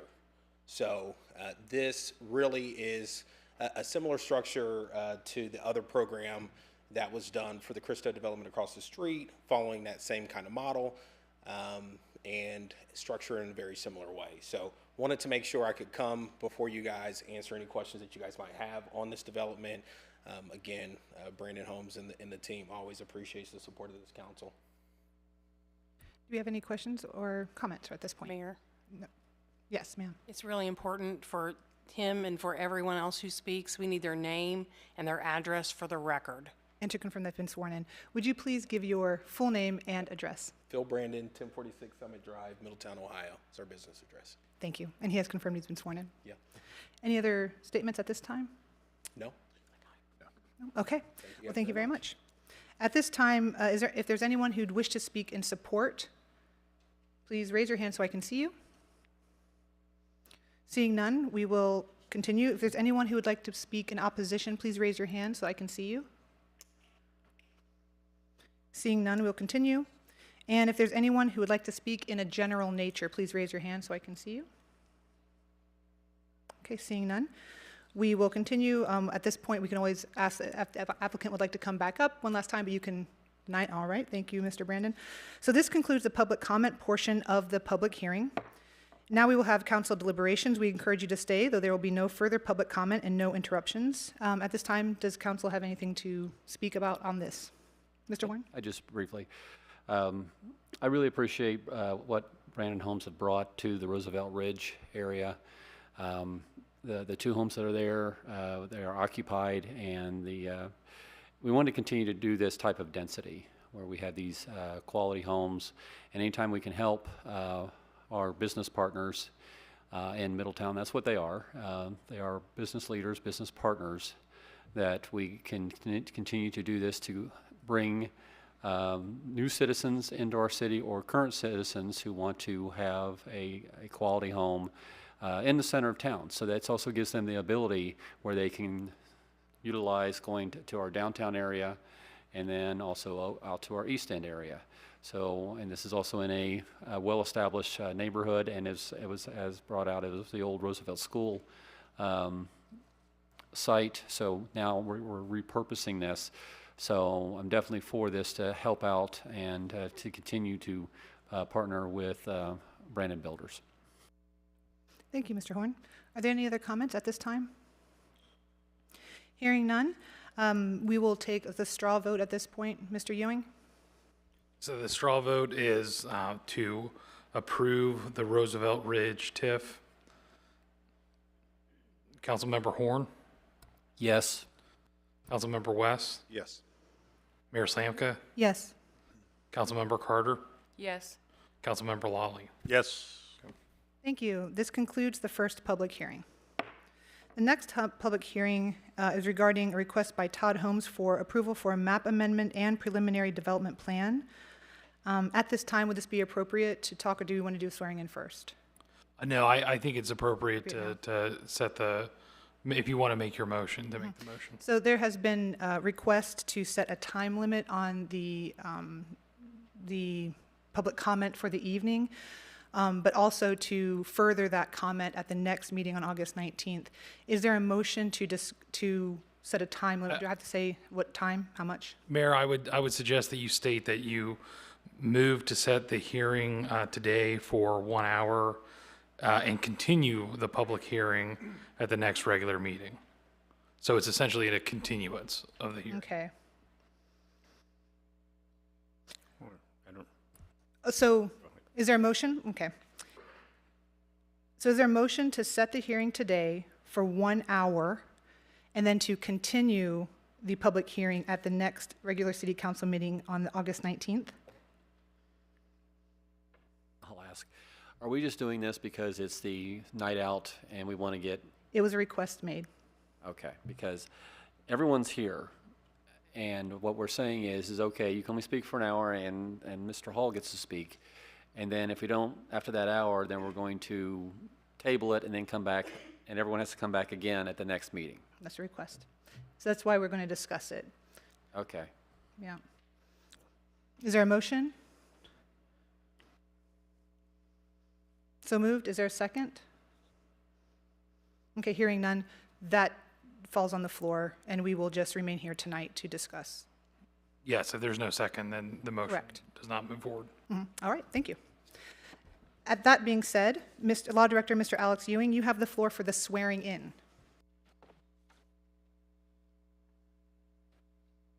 Anyone who is here to testify regarding the Todd Holmes approval of map amendment and preliminary development plan for mixed-use development, please stand and raise your right hand. Stand if you are able, please raise your right hand. I solemnly swear that any testimony I give today at the public hearing will be the truth, the whole truth, and nothing but the truth, so help you God. Thank you, Mr. Ewing.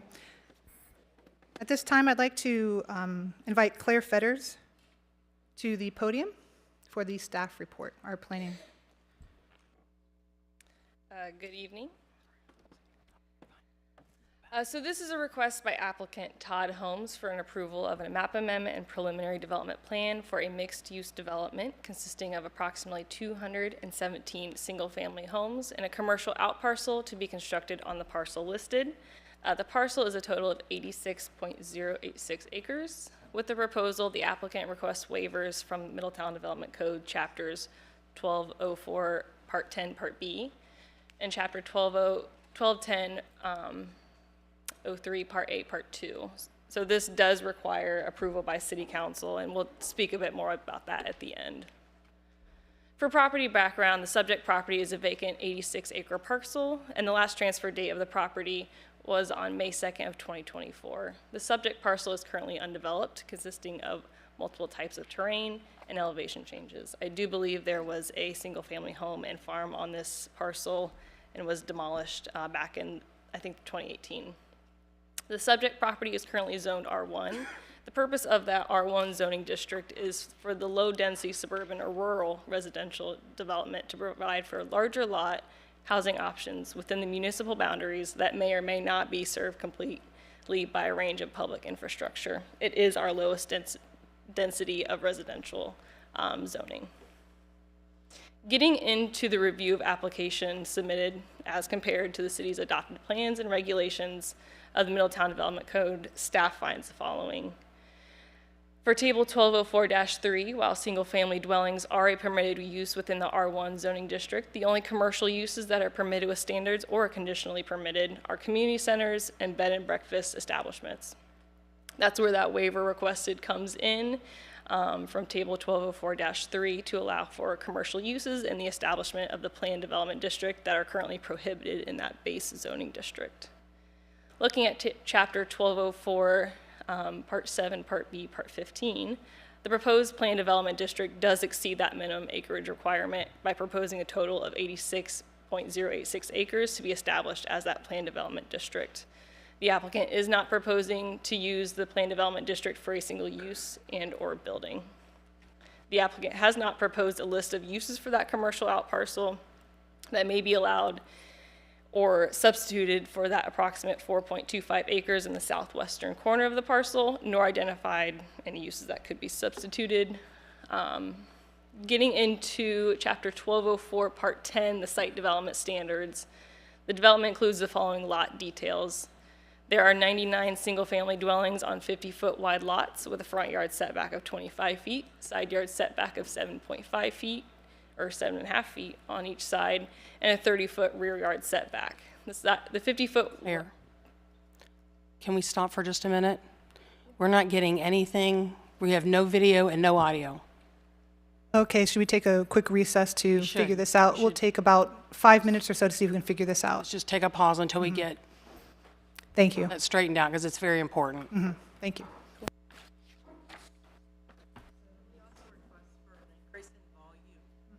We can sure try. Sorry, Claire.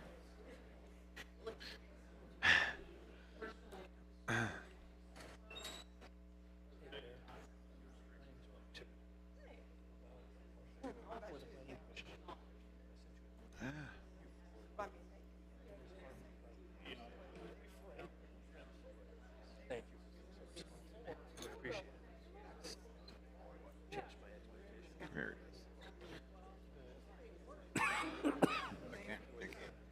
Yeah, the audio and video isn't showing, so they want to make sure it's recorded, so that's.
Thank you, Mrs. Kane. So we can continue from where we were? Yes. Thank you, Ms. Vetters. We will continue. All right, getting back into the site development standards, the 50-foot wide lots include a 120-foot lot depth. The total lot area will equate to a minimum of 6,000 square feet. This is a total of 45.6% of the total units for this proposed development. Then for the 60-foot wide lots, there is a proposed total of 72 units for this, with a front yard setback of 25 feet, side yard setback of 7.5 feet on each side, and a 40-foot rear yard setback. The 60-foot wide lots will include a 116-foot lot depth. The total lot area will equate to a minimum of 6,960 square feet.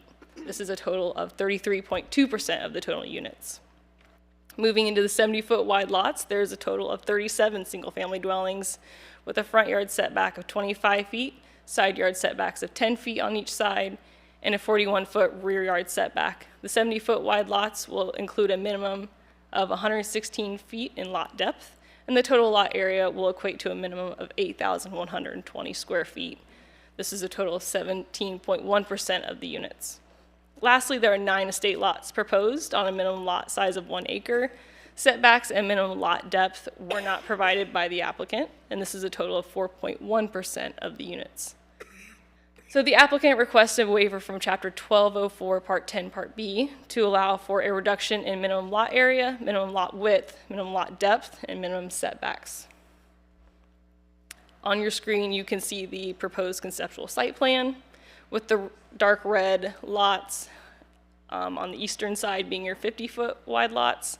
As you can see, these lots right here are proposed to be changed to 60-foot width lots. The orange on the screen are your 60-foot width lots, with these being proposed to be changed to 70-foot width lots.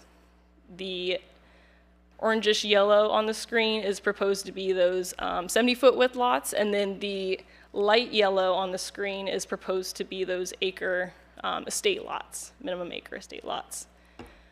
Also on the southwestern corner of the parcel is that proposed commercial out parcel. Getting into Chapter 1210, Part 3, Part B of the sample elevations received, 3 examples of the 4 different lot widths in total. Additional information is needed from the applicant regarding proposed building materials for the side and rear elevations for all proposed dwellings. The units proposed for the 50-foot width lots appear to feature vinyl siding on the front with an approximate 2 feet tall strip of stone material. The units proposed for the 60-foot width lots appear to feature a mixture of brick or stone as well as vinyl siding on the front. The units proposed for the 70-foot width lots appear to feature a mixture of hardy plank with brick or stone on the front facade. The units for the estate lots will feature a mixture of stone, brick, and/or hardy plank on the front. Detailed architectural plans were not received to clarify compliance or requested waivers for roofs and projections, windows and doors, masts and scale, and utility boxes. All that being said, the applicant requests a waiver from Chapter 121003, Part A, Part 2, Part B. The applicant does propose vinyl siding for the first above-ground story of dwellings. Here is the proposed elevations for the 50-foot width lots, the proposed elevations for the 60-foot width lots, 70-foot width lots, and estate lots. Next, getting into Chapter 1214, the applicant has proposed 6.5 acres as open space, a 0.1202 acre exceedance, and the requirement of 0.294 acres of open space per dwelling unit. The applicant intends to dedicate the 6.5 acres of open space as public parkland in lieu of the park impact fee, which is $500 per dwelling unit. Getting into Chapter 122201, the applicant has not submitted plans showing the proposed street lighting, street names, signs, or traffic control devices, as well as how to preserve the natural features to the maximum extent possible in accordance with the city's Manual of Design for Public Improvements. The applicant would also need to title the subdivision. I do want to clarify this is typically seen later at the stage of the development. The proposed development is to have a modified grid system with 2 stub streets proposed, with one being on the northeastern corner of the current parcel and one on the eastern edge. The proposed local public streets identified as public streets A, B, C, D, E, F in the conceptual plan, and continuation of Miller Road and Tipperary Drive are to be 50-foot wide of public right-of-way. The applicant has not submitted streetscape plans showing the intent to comply with street tree requirements for the new local streets. Then for Chapter 1208, 1216, 1218, and 1220, as no plans were received for the proposed lighting, landscaping and buffering, parking for commercial uses, and signage, the applicant will need to submit sufficient plans showing compliance with the applicable chapters of the Middletown Development Code. Then looking at the comprehensive plan from 2022, the future land use map indicates the property in question is located in the single-family land use category, which is defined as primarily single-family detached residential uses with secondary uses that include parks, recreational uses, and neighborhood churches and schools. Also is the development opportunity map from that comprehensive plan. This is a broader snapshot of the city. This is in the city's northern Briel development opportunity area, which has the following vision: that Briel and University will continue to contain a desirable mix of office, educations, and institutional uses. Nearby neighborhoods offer a wide range of housing options at various price points, including newer, high-quality homes built in low-density suburban-style subdivisions. Neighborhoods are strengthened by the presence of Miami University at Middletown's campus and access to medical offices and public and private schools located in the Briel Boulevard corridor. The future land use for the development opportunity area is as follows: civic and institutional land uses planned adjacent to Briel and University to provide continued support for the Miami University of Middletown, schools, and small professional offices that are established in this area. Single-family residential neighborhoods comprise the vast majority of the remaining land area within this development opportunity area. Then getting into Middletown's housing policy from 2019, of the 12 global issues identified, the proposed development aims to address the following: vacant residential land and overabundance of less competitive housing. As for public notice requirements, I did expand the radius of who got public notice for the city council meeting, addressing those that lived on Miller Road to the east of Briel. Several public comments have been received to date. I did not receive any that were not copied to you originally, so I did not forward those back to you since you've already received them. I did receive a phone call asking where this public hearing would be held in addition to what is listed on the screen. Just gave them the time, date, and location of the public hearing. And then I thought it would be important to note at the June 11th Planning Commission meeting, a resident in opposition to the proposal did provide a brief presentation during the public hearing in addition to the testimonies given in support and against the application. As for other department comments, fire department has asked that it is ensured the roads include a proper turn radius for fire trucks. Miller Road will need to be widened. Community Economic Development Department has noted it is encouraged that the building material proposed better reflect the recently updated regulations regarding vinyl siding on the first above ground story of a residential dwelling. And the commercial out parcel must not include the following approved commercial uses, so these uses should be prohibited, including retail fuel sales, automotive sales and leasing, or convenience stores. As for Public Works and Engineering Department, it has been stated that the applicant reconsider the commercial out parcel or clarify the proposed uses to determine what access will be needed for the parcel off of Briel Boulevard, and a traffic impact study will be needed. As for staff recommendation, should City Council, pardon my typo, move to approve the application, staff recommends the following conditions be included. The percentage of larger lot sizes increased to better match the base zoning district and existing neighborhoods to the south. The architectural standards for building materials be upheld by not permitting vinyl on the first above ground story of a dwelling. The architectural standards for mass and scale be upheld by not permitting less than 17 base models or styles for the residential subdivision. And the commercial out parcel prohibited the following uses: retail fuel sales, convenience stores, personal service establishments, and automotive sales and leasing. As for Planning Commission's recommendation, the Planning Commission recommends denial of the proposed preliminary development plan and map amendment, which is being forwarded to City Council for final review and decision. After reviewing the application and supporting materials submitted and hearing testimonies from the applicant and the public, Planning Commission voted 6-0 to make a recommendation of denial to City Council.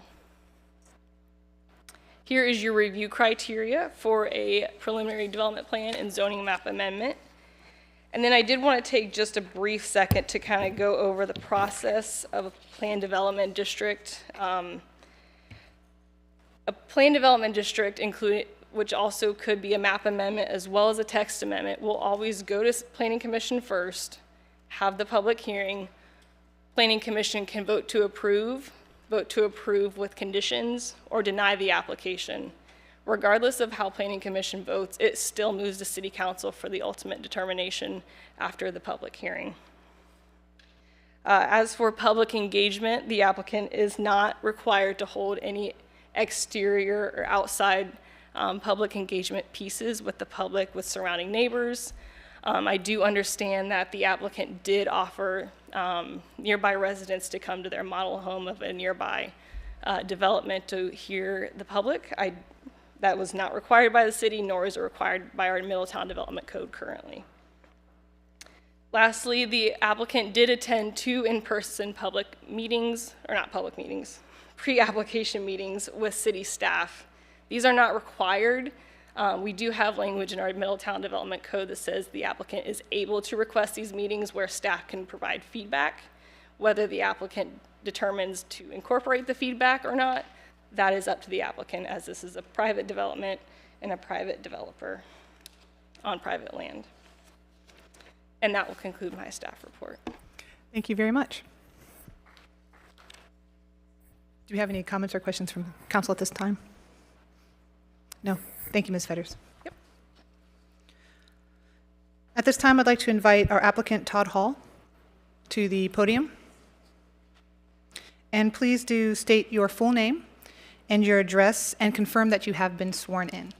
Thank you very much. Todd Hall, 7791 Joan Drive, Westchester, Ohio, 45069, and I have been sworn in.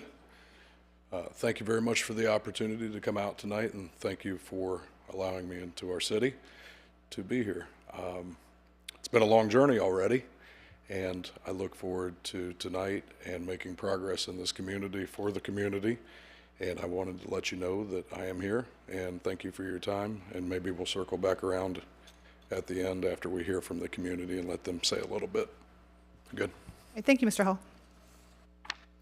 At this time, I would like to ask anybody who would like to speak in support to please raise your hand so I can see you. Anybody who would like to speak in support? Okay, seeing none, we will continue. Those of you who would like to speak in opposition, please raise your hands so I can see you. Okay, and I think I might, if I may, just start at one side and go around if that works. So can you raise your hand over here again who's speaking in support? If we can just go kind of in order, so this gentleman right here. And you may stand or sit according to your preference, but please do state your full name, address, and confirm that you've been sworn in. Thank you. My name's Dr. Jerry Rogers. I live at 4536 Miller Road, and we are on the west side of Brill, so we didn't receive any notifications about anything. And we're right across the street from where this is going to be happening. There is a lot that I would like to address, but I'm not, because there are other people in here I believe are going to be more efficient in the particular thing that they're going to address. Back in let's see here, this in September 21st, 2016, I showed this at the Planning Commission. This is a picture of our home that made the Middletown Journal because of the article talking about the housing situation in Middletown. And at that time, it says, when city residents want to move up to bigger, nicer homes or houses, they often must leave Middletown to find what they want. So said city manager Dud Atkins. So I am one of the people, along with my wife, that bought one of the last lots out of the Miller Ridge subdivision or division because we were moving up. We love the area. We like the homes, which are brick. Nice lots. Our lot is 60 feet wide, 80 feet offset, and 320 feet deep. It's a nice lot. Our neighbors' lots are the same. It's a beautiful area. We understand, and we all want, those of us who live in the area, we understand the property that is going to be coming up for sale or is already. We know it's going to be developed. We want Middletown to grow too. I do. But the type of housing that would be going in this area is questionable in my opinion because of what it will do to our property values. The changing of the zoning is a question in my mind as well, because literally the way that I understand it, the developer could come in or during the process come back and change the way that they want to do the commercial part of this, which is another sticking point for me. This is a residential area, and as you're coming down Brill, when you come into that area, you can see it's residential. Now, arguments can be made, this is professional. I'm a retired professional. I'd like good office space. But right now, there's a lot of open offices here in town on Summit Drive, on Brill, over on Roosevelt. We don't need any more gas stations. Of course, that was addressed earlier. Gas station a mile down the road one way, 2 miles down another, 2 miles down another way, grocery store 2 miles down. We don't need any more commercial areas in this area. We really don't. I'm concerned about the number of homes. If this area is developed with this number of houses, let's just say 200, just as a round number. 2 homes per car, 2 cars per home, that's 400 cars. If the other part of on the other side of Miller gets developed, that's another 400 and some cars that are going to be feeding in and out of Miller Road. Miller Road is not equipped to do that. We've already had one unfortunate fatality of a child trying to cross off Miller Road onto Brill that was struck and killed. Watching him die was not pleasant. I myself have had horrible situations of where I've been nearly broadsided. Once again, since the Planning Commission, I've had about another 6 close calls where people blow the red light. People drag race down Brill. This is another issue that's going to affect the people that would be coming out of this area. Our infrastructure right now cannot handle, and we're talking about Miller Road. I have a question. If I remember correctly, in the Planning Commission meeting, the developer said that if he had to, or if the company had to develop Miller Road, the project was dead on arrival. He said DOA. He could have easily turned around and said, okay, I'm not going forward with it. I'm pulling the proposal off. But here we are. So apparently it's not DOA. That brings a question that I won't address, but I think you can imagine what it is. I am concerned about the number of kids that will be going to Miller Ridge Elementary because I don't think it can handle it. A few years ago, they were sitting kids on the floor in the classroom. Know that firsthand from a teacher. Said, we don't have room. We didn't have the equipment. So now we're going to have an additional 200 homes and then another additional possible 200 homes. Not all of them are in elementary school, obviously, but where are all these kids going to go? So obviously I'm against this. I'm concerned about the property values. The homes, the pictures that were shown for the estate lots, you can't do anything with where these estate lots are. It's just the terrain. Got to do something with them. In my opinion, it's like, okay, we'll make estate lots. We'll have nice looking homes. The nice looking homes on the estate lots should be what is in that subdivision with the lots that they're setting on. Not with what has been proposed, even though they've gone in and changed, well, we're going to make it 70 foot or we're going to make it 60. Like I said, my lot is 80 feet wide, 60 feet wide, 80 feet offset, and 320 feet deep. That's the type of homes. The article was talking about people wanting to move up. And that is true. I've had realtor after realtor that I've talked to, and I know this is all hearsay, but I'm just telling you, that said Middletown, in their opinion, needs to have a higher end homes because it's not attracting the people who are in business that want to have a nice home or they want to help support Middletown. Some of them live outside Middletown. They're not in Middletown. Westchester, Cincinnati, Dayton. We need it here. We don't have a lot of land left. Like I said, I bought one of the last lots in the Miller Ridge. Then we have Arbor Point. All of those lots are gone now. Beautiful homes. They're all brick. We're really concerned. And then Miller Road having to be widened. About the rescue vehicle, fire. Who's going to pay for the roads?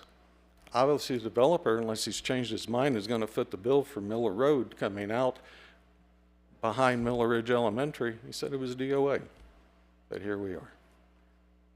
I won't go there. Anyway, I urge you to vote no. Thank you, Doctor.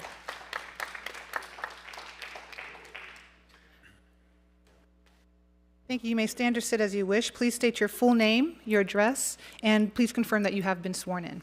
Yes, I have been sworn in. My name is Larry Wood. I live at 4901 Hickory Hollow. I'm adjacent to the project. My backyard is adjacent to the project. Just a little bit of background about myself. I spent 30 years in the planning department here in Middletown. I've seen PUDs.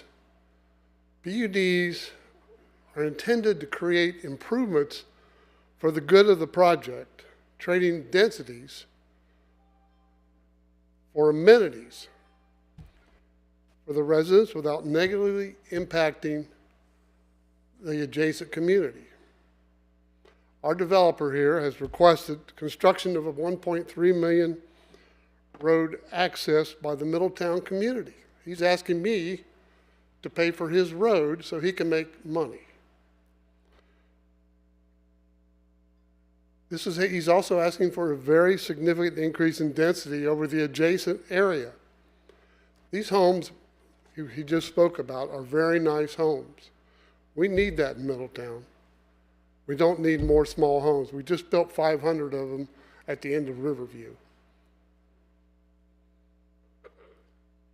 He's asking for the city's lifetime maintenance and the liability for 4 retention ponds in the surrounding grounds. He's saying that's open space. Well, he's got to put these ponds in whether they're there or not. He has to put them in to create everything from flooding downstream. It's not open space. Does anybody think that a pond is a nice open space I can go out and row my boat around? I don't have a boat. He's asking for a waiver of $109,000 of park development fees. Do we need better parks in Middletown? I believe we do. So waiving $100,000 worth of money for other parks, or parks even in his neighborhood that he's not building, is not good. He's asking for a waiver of the architectural standards. Reduction in green space, smaller lots. What are the development enhancements? I have a really hard time seeing any enhancements in that development other than the retention ponds. What are the impacts on the neighborhood? Increased traffic congestion during Miller Ridge school hours. Right now, it's a disaster. 200 more homes is going to create more disaster. Incongruent housing in relationship to the existing areas. These homes are nothing like that's around there. Commercial development adjacent to a low-density neighborhood, that is against all planning concepts I have ever seen. Commercial development creating a hazard on a major thoroughfare. That is a real sharp bend in the road, and I can see cars coming around that corner at 65 miles an hour, and a car pulling out, and boom, we've got another dead person. In summary, the only benefit from this project is to the developer's bottom line. I also fear approval of the development will set a precedent for future residential developers asking for similar subsidies. Please keep development incentives to permanent job creation projects. Let's not underwrite residential development. Please follow the Planning Commission's recommendation for Nile. Thank you. You have a good evening. Thank you, Mr. Wood.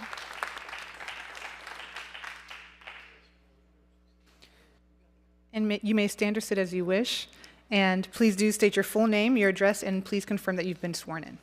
I have been sworn in, Lois Wood, 4901 Hickory Hollow, Middletown, Ohio.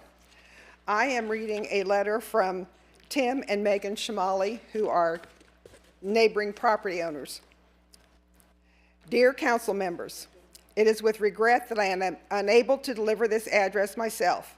I am currently out of the country celebrating 15 years of marriage to my wife, Megan. I am writing this letter on August 1st, 2025. Coincidentally, 15 years to the day since I relocated my life from Colorado to Ohio. Coincidence? perhaps fate. I moved in the middle of personal turmoil. My transfer with Wells Fargo had suddenly evaporated in July. The reduction in force less than a month prior to moving meant that not only was I relocating directly under the microscope of new in-laws, but that I was pressed to find employment and connect to the community all at the same time. It has been said that fear can be an acronym for forget everything and run, or face everything and rise. I chose the latter. But it would be a lie if I said I never considered running. We are not running now. We've always known that there would come a day when the land adjacent would be offered for sale. We faced this reality several years ago when the land to the north was proposed for a similar density subdivision. The council at the time saw fit to hold to the standards of the existing Miller Road neighborhoods. We now face this request again. The build type, size, and density mirror the subdivision on the Riverview extension in Middletown to the east. I'm not going to echo all the points that I'm certain many others will bring or have already brought tonight. I'd rather talk about Middletown and rising. Since I moved as an unemployed transplant in-law, I have found a career, a community, and a home. My career path focuses on helping others achieve their goals. I know that home ownership is a goal for many.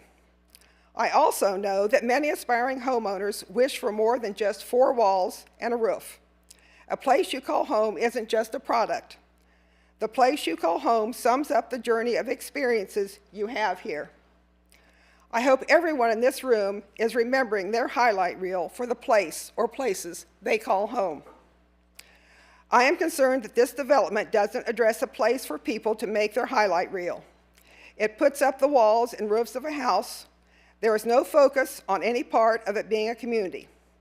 Things like places to gather, safety, reasons to stay, and integration with the established community. There's a lot to be said about community. I'll talk about one aspect of community that overlaps my career. That aspect is trust. A community is a group of people that trust each other with the pursuit of a greater outcome for all the group. Trust is the currency that fuels the best businesses and communities. Trust requires transparency, integrity, confident answers, and collaboration. There has been very little of those things surrounding this proposal. In a community open house hosted only last week on the 31st, a Todd Holmes representative failed to answer questions surrounding all of the concerns that were expressed. Indeed, Todd Hall didn't even attend. It was a failed attempt at collaboration with the community at the 11th hour. Many people in this room know me, know my family, know our commitment to seeing Middletown rise. Middletown and the community were there for me when I first arrived. The community has provided friends, sports, education, opportunity, and a home. This drastic departure from the zoning, the architectural standards, the lot size, and the community is not the way to rise, not the way forward. From Megan and Tim Shamali. Thank you, Ms. Wood.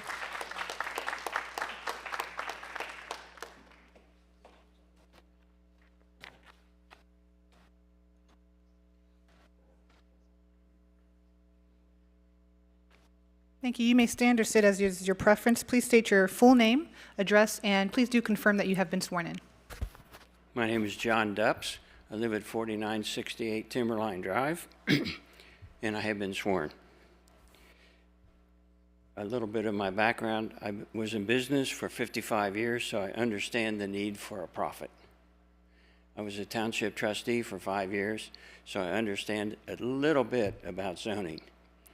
My concern with this application is this is spot zoning, and this is not a good policy, especially to downzone, as I call this, from R1 to PD. This, do we have this on the overhead? We do not, I'm sorry, but they do have the handouts. This is the handouts that you received. I sent this, pardon me, to all the council members and to the city manager. This is the zoning map There are no PDs in the area surrounding this proposed development.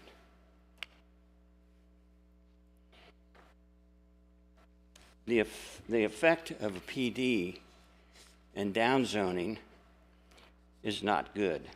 It affects the property value of all the other owners and homes in the area. It's somewhat contrary to the comprehensive plan of the city, and it does not meet the review criteria of the staff report. The density of the 50-foot lots is way too dense. I question whether there's enough tax value in those units to support 1 or 2 kids in the schools. And certainly the overcrowding potential has already been mentioned, so that's something else to consider. There's no green space if you consider a stormwater retention pond green space. I do not. I think they're a hazard, and the concept of giving that to the town to avoid paying a fee is an insult to your intelligence. So it's cost shift. The building fascia, the infrastructure, for example, Miller Road. I mean, why do we have zoning, architectural standards, if developers are given waivers every time they ask for it? It's kind of ridiculous.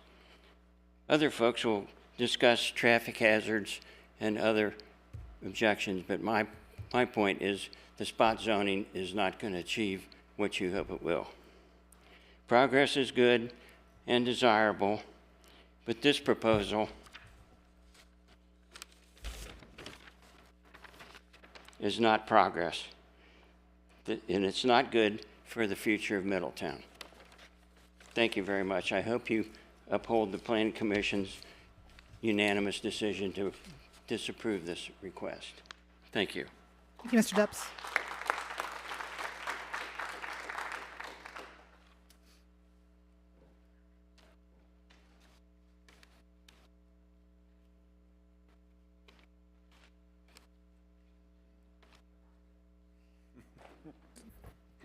Good evening. My name is Pat Dupps. I live at 4968 Timberline Drive with Mr. Dupps. And I am here to represent the... Confirm that you've been sworn in? I have been sworn in. I'm sorry. I'm here as one of 2 people who are talking about the Woods of Manchester Manor HOA. Who are we? We are 53 upscale individual condo units in 21 buildings, 2 to 5 units per building, built between 1989 and 2004, on land that runs along the southern border of the proposed development. Although the Woods of Manchester Manor 2 is not officially titled a senior community, almost all of our residents are senior citizens. We have 53 units. 29 of those units are occupied by 1 person. 24 units are occupied by couples or 2 people. Our community is totally self-sufficient and not reliant on any city services. Once you enter our subdivision off of Riverview Avenue, we pay for all maintenance and improvements. The HOA maintains our own roads, including upkeep and snow plowing. The HOA maintains all of the buildings, the lawn, the landscaping, and trees. As our name suggests, many of our unit owners were attracted to our community HOA because of the wooded serenity offered by the hundreds of trees within and bordering our property. Excuse me, my paper's stuck together. What we propose: reduction in home sites, less homes, larger lots, maintain R1 zoning, not planned development, no commercial development, a natural buffer, preserve drainage ditch and tree line along the complete southern edge of the development. Infrastructure, assurances and safeguards. The builder will pay for all costs that negatively impact the drainage and all infrastructure improvements needed for the completion of the proposed project. Limit access. Do not extend Tipperary or Marshall roads to maintain or manage traffic and reduce noise on our side of their community. Other concerns. Flooding. We have already experienced several flooding issues in our current units that border the new homes that are being built by Todd Holmes on the northeastern edge of our community. Noise. We have an aging community that values the serenity offered by a wooded setting. Our residents are concerned that the noise level will dramatically change with clearing, construction, and then the addition of a large community directly behind our development. Traffic. The addition of 217 homes could bring up to 500 additional vehicles driving the streets around our area. This is a concern for the safety of our residents and the additional challenges that this might present. Outside of our neighborhood, we are deeply concerned about the potential additional traffic around Miller Ridge Elementary School. Infrastructure, whether it is the additional load of up to 217 families on a school system, or the additional roads and other city-maintained services, we have concerns. Home values. The unit values in our community have continued to appreciate at a rapid rate over the past several years. We are concerned that the population density in the proposed development could have a negative impact on our community. We are asking this council to deny this project. Thank you for your time. Thank you, Mrs. Dubs.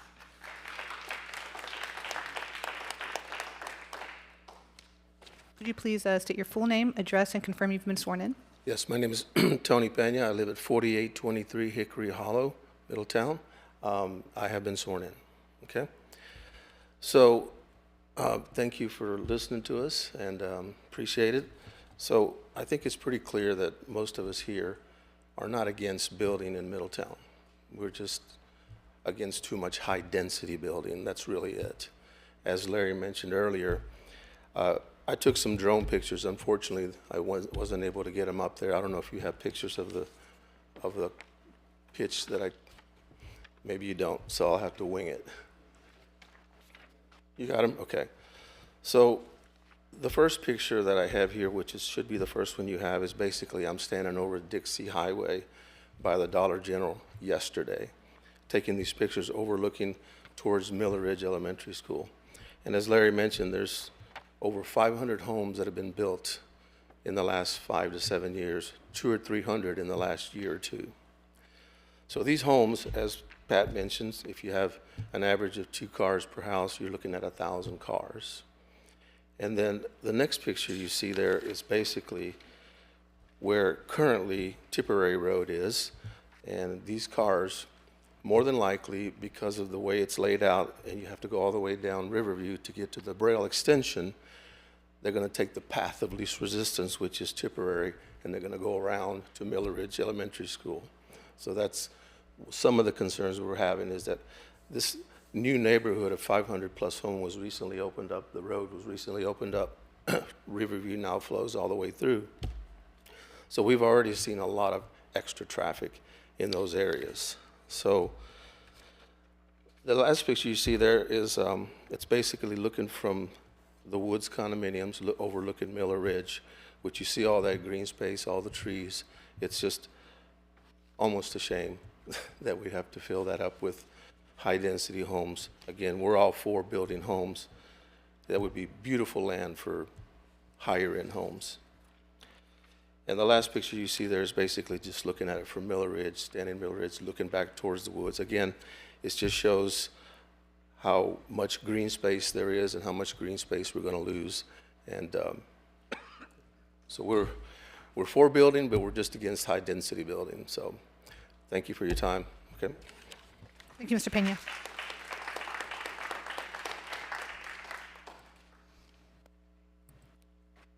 Who's next?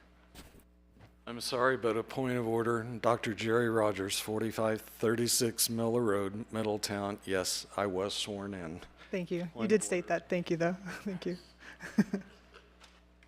And can you raise your hand? Who's next? Who wants to speak? Everybody on this side, could you raise your hand if you haven't spoken yet? I think this gentleman right here, you're next. Okay, that works too. And when you get to the microphone, please always speak directly into the microphone. Please state your full name, your address, and confirm you've been sworn in. If you haven't been, we can swear you in now. Okay, I have been sworn in. My name's Courtney Killen. I live at 2017 Tullis Drive. It's actually my grandfather and grandmother's home, which they built in 1969. He was actually part of the Middletown City Council and City Commissioner. So I'm actually here speaking on behalf of Megan Schmally. She lives at 4817 Miller Road, the adjacent property to 4717 Miller Road, next to the property up for discussion. So I'm reading on behalf of her. Regrettably, my husband and I are out of the country, and we are unable to change our plans despite our best efforts. Please know that our absence is not indicative of our lack of commitment to the issue. My name is Megan Schmally. I reside at 4717 Miller Road, and my husband and our two children, Lucas and Gretchen, the fourth generation of this land. I'm a lifelong member and Middletonian. I grew up here, and we are raising our children in our childhood home. I coach youth sports here. I shop here. I work here in the very school district. I care deeply about our long-term success and our town and our citizens. First and foremost, know that we are not opposed to the development of 4822 and the 86 acres. However, we are adamantly opposed to the proposal or any similar with high-density housing, busy streets, no parking, no green space, or amenities for our families. At the June Planning and Zoning meeting, Mr. Hall, developer for Todd Holmes, stated, "I was born in Butler County, never lived anywhere else. And while we may share a county, growing up in Westchester and building custom homes in Wetherington with your late grandfather does not mean that we share the same lived experience or values as those of us rooted in the Middletown or our generations." Mr. Hall also stated, "I've traveled every road and driven past every resident's home in the community. Yet at no point did he or his team actively seek input from those of us who live in the surrounding neighborhoods. Driving by homes is not the same as engaging with the people or the people who live in them. The first and only outreach and roundabout discussion at the Waterford model home occurred just 6 days before the council meeting. Mr. Hall was not in attendance, and his VP was unable to answer any basic questions. He attended for a sales pitch, not to really hear our concerns. The meeting should have been held at the city 8 months prior, not 6 days ago. This is not community-centered planning. Regarding the private driveway to our home, Mr. Hall remarked, It should have never been like this. It should have been taken care of 20 years ago. The gravel drive has served my family and this property for over 150 years. This is not a mistake. It is a part of our heritage, but again, no one asked before drawing conclusions. It is not fair for the city to bear the burden of the cost of our driveway." I'm sorry, part of my paper did not print off. As Teddy Roosevelt once said, complaining about a problem without proposing a solution is called whining. So here's the start of a resident-informed solution. Include us. Ask us what we want for our neighborhoods. We are not against the development. We are asking for responsible, community-driven planning. Mr. Hall also stated, "I truly, honestly believe in my heart I am presenting the best for the community. But if this proposal truly reflects the vision of what he thinks is best for the community he does not live in, then he shouldn't be the developer." Similarly, he said, "Responsible building is providing the best opportunity and reflects the house prints equal to what is needed in our area. His designs mirror only developments like Sawyer's Mill and the Waterford, aside from the 9 homes that he cannot be built any differently due to the terrain, ignoring a broader landscape like Antrim and Court Donegal, quiet and established neighborhoods with mature trees and still some of the original homeowners. The Timbers, executive-style homes and ample privacy built to respect the existing land and nature.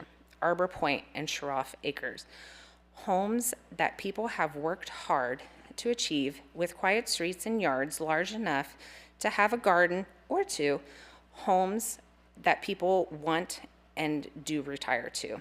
River Chase, a mix of homes, styles, sizes, in close proximity to schools and businesses, quiet and safe streets where kids can go out and play.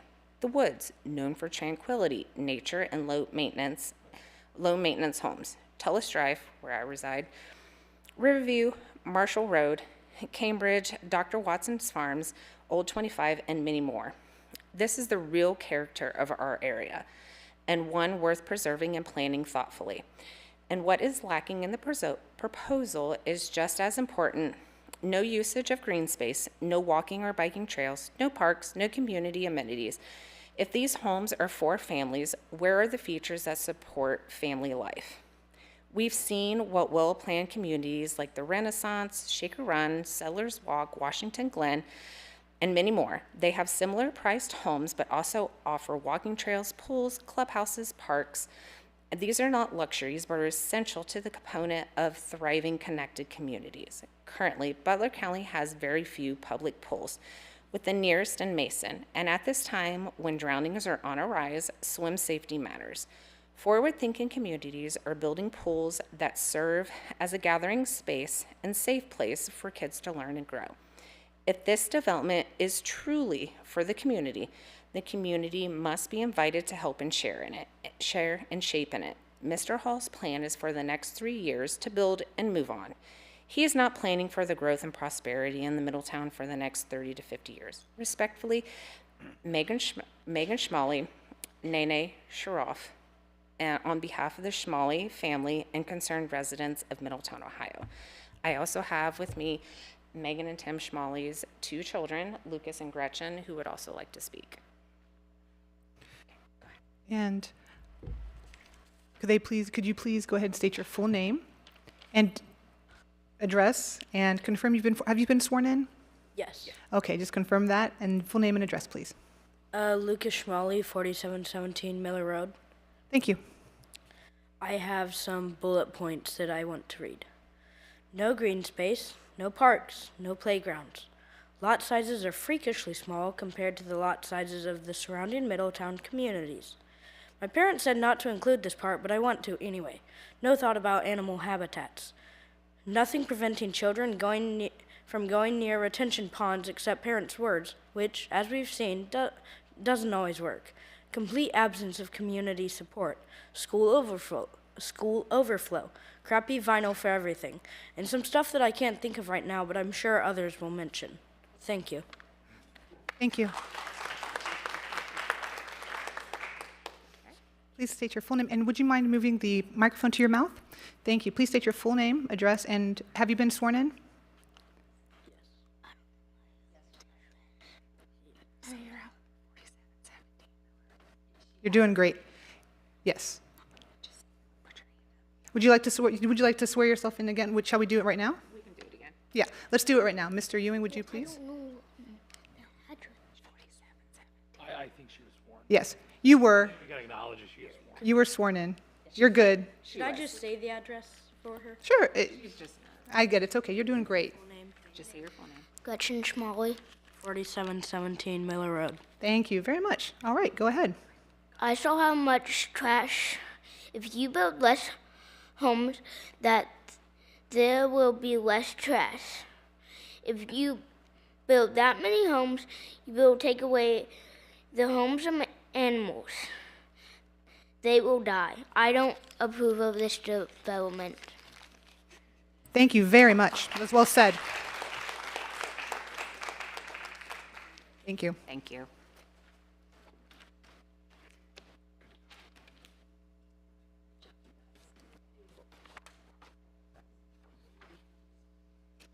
And you may stand or sit as you wish. Please state your full name, address, and please confirm you have been sworn in. And let's make sure that the microphone is working first.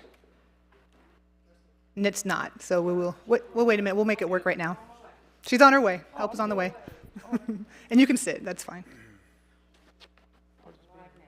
Try it now. There you go. All right, yeah, just please, right into it. Yeah, sounds good. I'm Chris Scorty, and our property is 1916 Court Donegal. I have been sworn in. Thank you. We know at some point there will be a residential development on the land in question. The question is, what type of residential development? As per the current plans, a commercial building is proposed to be built adjacent to our backyard. We will go from complete privacy to seeing a commercial building in our backyard with parking, lights, etc. My question to the council members is, would you want to see this in your backyard? I assume the answer is no. Number 2, type of homes. My opinion, instead of 217 starter type homes, build higher end homes with bigger lot sizes. I want to protect our property values and the type of homes that would be built. Number 3, integrity of Todd Holmes. As per the last meeting with the city, an issue was discussed about flooding at the current Todd Holmes development around the woods, Sawyer's Mill. If this has not been resolved, why would the city allow a builder to develop in another Middletown area? Also, at the last meeting, there was some back and forth about vinyl siding. The city said that vinyl siding is not allowed, but Todd Holmes wanted to negotiate this point. Why not stick with our current requirements? Thanks for your time. Thank you, Mr. Scorty. And raise your hand if you need to speak. Okay, go ahead, please.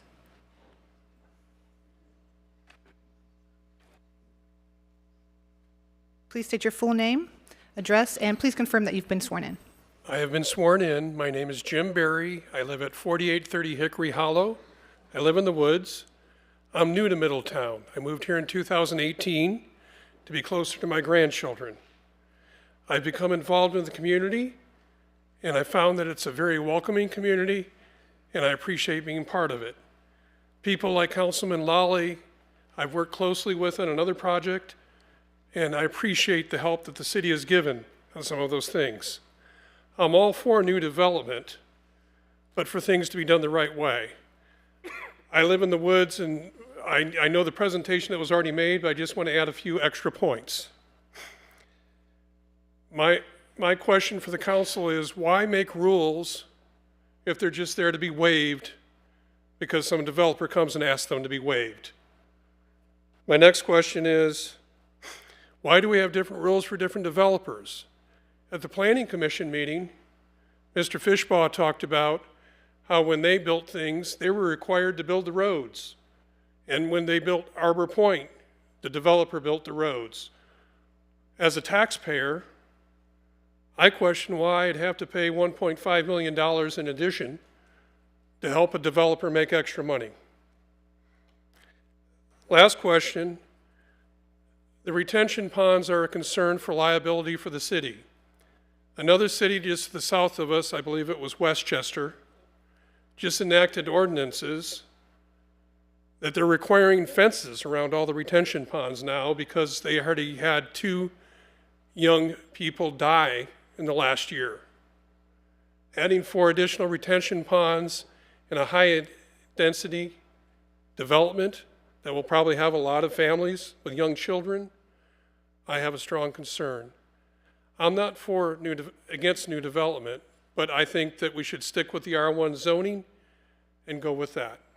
Thank you for your time, and I hope you vote this down and uphold the Planning Commission recommendation.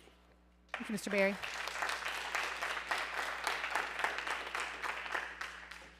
And who else would like to speak from this side? Please raise your hand if we've missed anyone.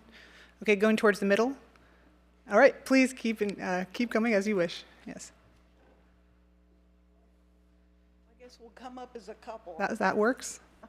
Speaking one at a time works, and you can stand or sit as you wish. Please do state your full name, your address, and please confirm that you've been sworn in before you speak.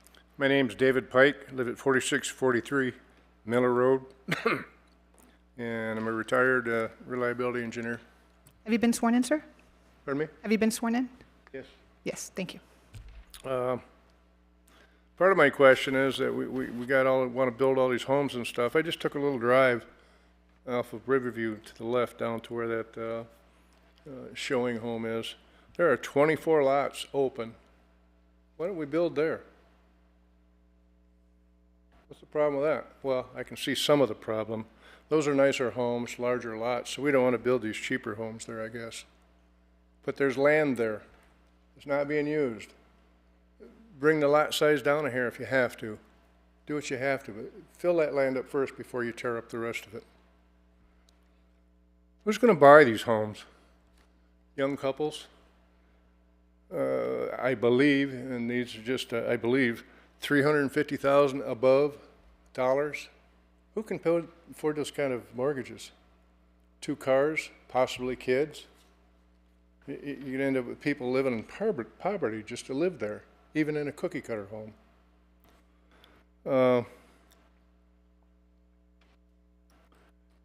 The infrastructure part of it, you know, and people density. Obviously, if we're two people per home, not counting kids, you know, you're going up to 434 people in that area. If you say each one has to have a car because both of them have to work in order to make those mortgage payments, which we had to when we were younger, then you've got 434 cars possibly in the morning and in the evening. Divide that by 2. Let's say half of them go out Miller and half of them go out the other way. That's 200 and some cars on Miller Road? You've got to be kidding me. In the morning and the afternoon? You can make it as wide as you want. Every day we witness, because we live across the street, right across from the school. Every day you'll see a lineup of parents in the morning dropping off children, in the afternoon picking up children around 3 o'clock or so. They are backed up all the way into Breel. Okay, what are these people going to do when they want to go home to this new development? They're going to go right around and right in the turning lane and going like a bat out of hell, which we see all the time. That is a safety concern.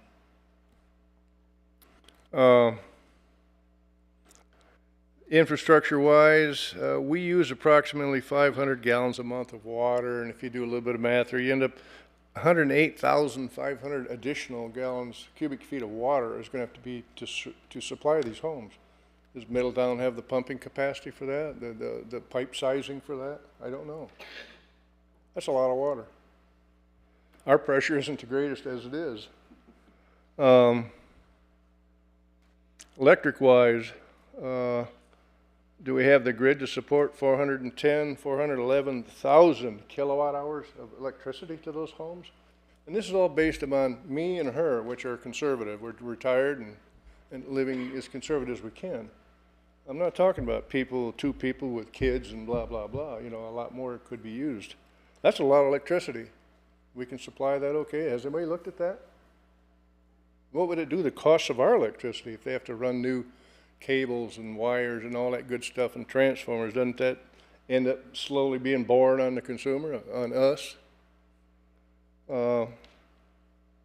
Widening Miller Road, I just heard that. That just makes me want to shudder. I can see 1, 2, 3, 4, 5, 6 families that are just going to go ape on that because we're going to lose part of our front yard. I'm sure they're not going to take out the big hill at the school.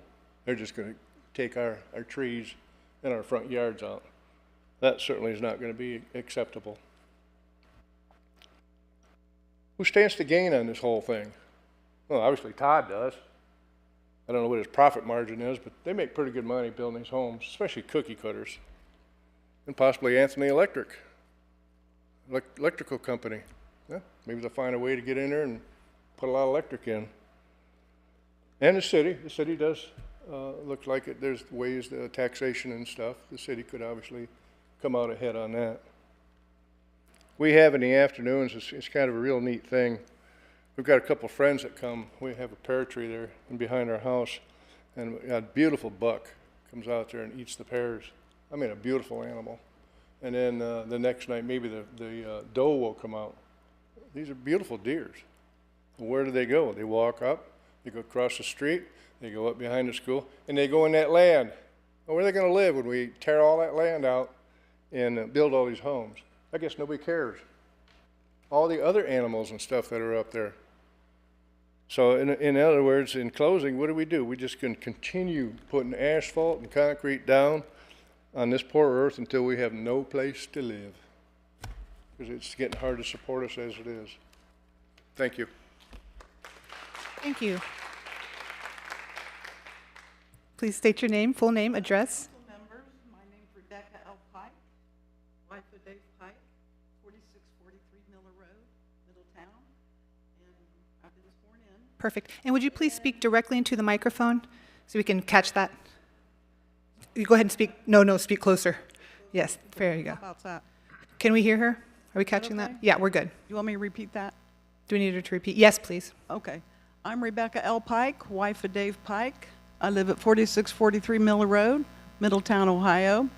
I've sent emails to all of you, and so I've talked about NASCAR Nation in front of the school, the traffic.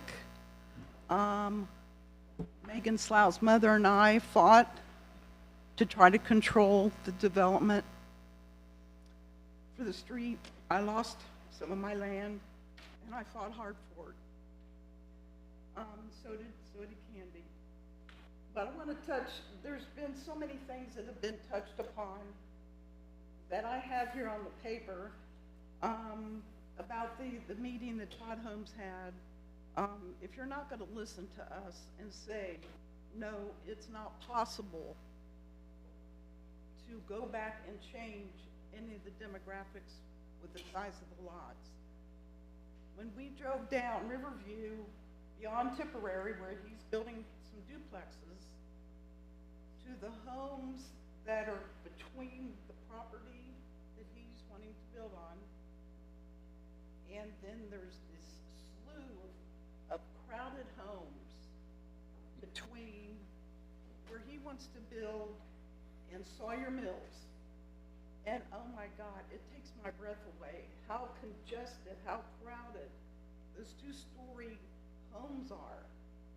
And they have barely anything up front as far as brick or anything other to differentiate with the aluminum. And there's no place for the kids. The yards, I could cut that grass with grass clippers. The yards are so small. There's no windows on the side. You could throw a bag of salt from one house to the other to the window and not miss a step because the houses are that close. And then then you got Sawyer Mills. So Riverview goes from one end going west to the other end going out Old 25. And you've got this congestion of homes. It's mind-blowing. You all just, I don't know if you've seen it or not. So if you can't go back and listen to the community and listen to what we're saying about how crowded that all is out there. It's not a good fit. There's no place for the kids. Now, if you go to Renaissance subdivision out there off of 122, they've got a pool, they've got a play area, the size lots are good. There's a place for the kids to be, and it's safe. And reference to the commercial out parcel, we don't need it. We've got strip malls that are empty at the East End, down on Marie Drive where there was a shooting and a death. The shopping center on Brill Boulevard, the building behind McDonald's. There's several up and down Roosevelt Boulevard, empty. What do we need another commercial space for? We don't need it. And then I have an article here it's about Liberty Township. It was in the Journal News in July of this year. And the trustees of Liberty Township took a stand to control land use and density. Trustee Todd Menier realized that growing number of developers requesting approval for zoning changes to increase the density. and wanted changes to already approved planned unit developments. So they're trying to do something about it. Trustee Manier also stated, we know that less density means less pressure on services in terms of police, fire departments, and roads. It will reduce future congestion on roads and crime in our community. Trustee Tom Farrell said, what we can do is implement rules and regulations that will help give us responsible growth. This is a big step in the right direction. So cities can do something about the growth. Yes, we need houses. And it breaks my heart.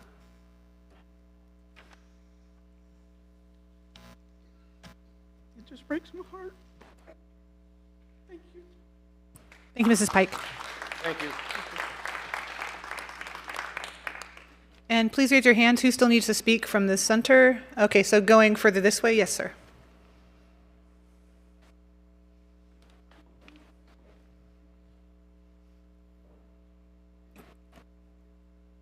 And IT, could you confirm that you're hearing everybody all right? We're hearing everyone all right? Okay. And you may stand or sit as you wish. Please confirm that you've been sworn in. State your full name. I have been sworn in. I'm Rick Fishball. I'm a retired builder here in town. I live at 2780 Arbor Point Drive in Middletown, which is just off the Miller Road going to the new development. I really don't have any plus or minuses about the home sizes. I think that's up for you and the citizens to really decide. But the one concern I have is Miller Road. And we have not just a problem with this community coming in. We currently have a problem as the community is right now. Miller Road is a 3-lane road. There's a westbound, eastbound lane, and a center turning lane, which runs past all the way past Miller Ridge School at the end. And it would extend on into the Todd development and enter the north side of that project. Currently, when school is in session, we have traffic blocking, goes from Miller Road all the way down Miller Road and back out on the Brill Boulevard, waiting to get into the school. That's both in the morning, again in the afternoon, and any special events that are held at the school. And this is a real problem because we, right now, could not receive emergency vehicles in our communities, being Arbor Point, River Chase, or at the Miller Ridge School. And this is a real problem, and whether this development goes forward or other developments go forward, it's something that really needs to be addressed, and not at some future point in time, but actually right now. And I really consider that you at least take some action, regardless of what your final decision is here, but I would like you to consider taking some action on Miller Road to make those improvements. Thank you. Thank you, Mr. Fishball.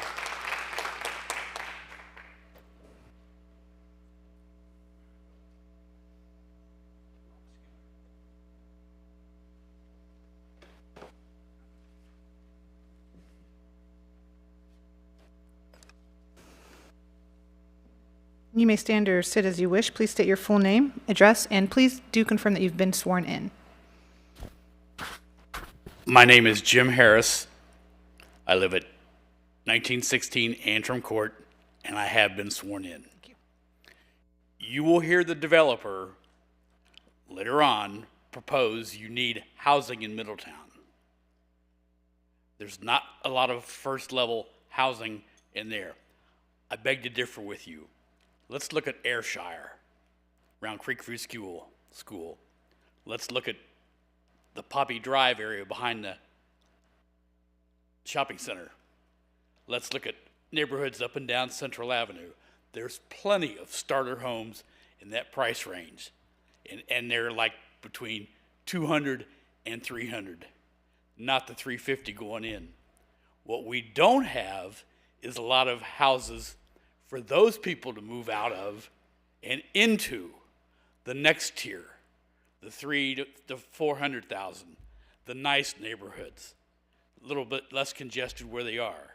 We've got a lot of first-time homes, but we don't have a lot of second and third tier homes. It'd be nice to have that area developed into that. Another Miller Ridge neighborhood, another Arbor Point neighborhood, another lower end of Riverview toward Briel, the Court Donegal, the Galloway Court, the Antrim Court, that sort of area. That would be what we'd be looking for. Let's put 70, 80 homes on that 80-acre plot and make them nice. Thank you. Thank you, Mr. Harris. Please raise your hands so I can see you. Who needs to speak from this side? Please go forth.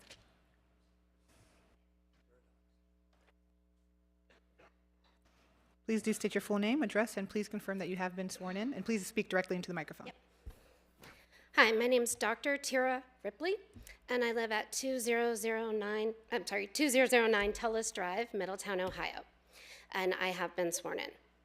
So I moved from Westchester to Middletown. Why would I move from Westchester to Middletown, everyone asked me? Because of the development. All of a sudden, our neighborhood outside of Beckett Ridge and part of the Beckett Ridge community, they started developing. We were in the Reynolds, Auditor Roger Reynolds era, right? Where family members bringing things in, developing. My daughter went to school with people who lived at Wetherington, stayed with their grandparents. Those were huge lots, but they just kept developing Westchester over and over again. We wanted to move up to a bigger and better home where we had opportunity to have some land and have our kids were in high school and young adults. We have an acre. We have a gravel driveway. It's wonderful. We can have as many people as we want and it's no problem and we never have to shovel. We have far less crime in our neighborhood on Tullis than I had in Westchester. That's according to the census maps and the police department. We want that here in Middletown. We invest in Middletown. We have a small business in Middletown. I work in Middletown. I work in the school district. We need to have all these things in place for a reason. Just like they were talking about rules and having to make sure that, hey, that we have zoning for a reason, we need to follow it. The district spent a lot of money to redistrict. This year they have redistricted. All of the schools have been redistricted. Miller Ridge is at full capacity. Where are these students going to go? I work at Rosa Parks. There's plenty of room. It's a long bus ride. I can tell you my kids that come over from that area for special education, it's almost an hour. There isn't the capacity and all the money that they spent redistricting, and now to add all of these families and students to that school, there isn't the ability to hold it. You also are looking at the fact that in June, the Journal News and Middletown Police Department spoke out about how Sawyer Mills, this community that is right off of Riverview, right across from us, if you just take Tullis, it's Riverview and we're right there, they have more car thefts than anywhere. So they were asking for an increase in police and patrol to address this huge surge in car theft. They were saying at that point in June, we had over 102, whereas Fairfield, which has a similar demographic, had 38. Middletown averages about 200 car thefts a year. And that is the area that they're seeing the highest car theft is in Sawyer Mill, because there's so many homes, such a dense area, and it's very easy. You in and out. That road made it pretty clear. We, as Middletown, need to invest in our people and in the community, and the people who live here and the people who invest in here. When I left Westchester, I left Westchester. I invest in Middletown. I work in Middletown. I am part of Middletown. I also wanted a place where I could have some room and allow opportunities for, if I need a multifamily home, we could have that. We have a uniqueness to our area.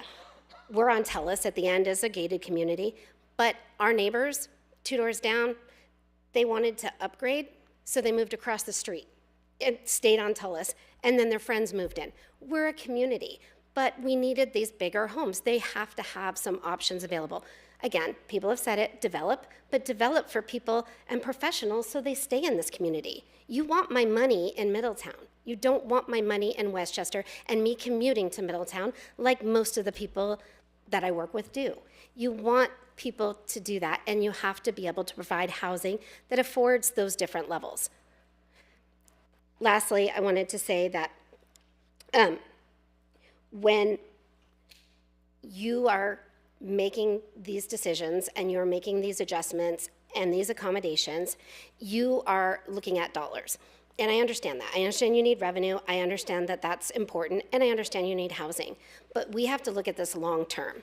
We really have to look at that impact. If we want Middletown to be better, we need to have better schools. If we need to have better schools, we need to have housing that affords families that are of a higher echelon that can come in and contribute to those schools. We have to think long term, and another development that looks fancy and new, and we can go look at the model home. I had a Ryan home in Westchester. Yeah, and then it's bells and whistles for 5 years, and then the foundation falls out and the siding peels off, deck falls over. My home was custom built. He was an engineer for AK Steel. I have a train in my house. I have a pocket room. I have a conversation pit. I've got like this really cool thing that only Middletown has. And all the houses on my street have this cool stuff. These are things that are what make Middletown unique, and we need to follow what Middletown has set forth. So I'm urging you to please follow what you had decided previously and to look at the future of Middletown, the schools, the impact, and the community. If we want it to get better, we have to raise the bar. This is not raising the bar. Okay? Thank you. Thank you, Doctor.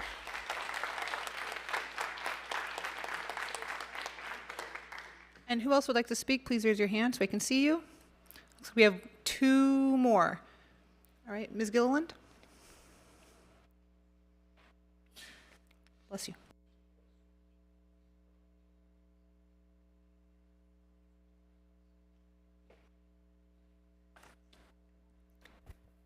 Good evening, Mayor, City Council, City Manager, Clerk of Council, and City staff.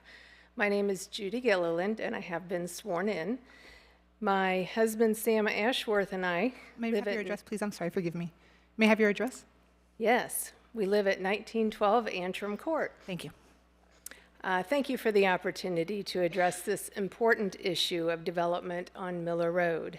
Our property abuts the proposed development, specifically the commercial parcel and the estate lots.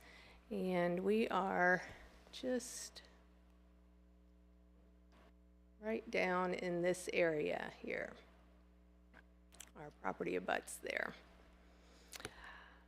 As everyone has said, or many people have said, I'm very pleased to see new development in the city, but I urge you to ensure that any development is done responsibly, consistent with the existing surrounding neighborhoods, and with quality in mind.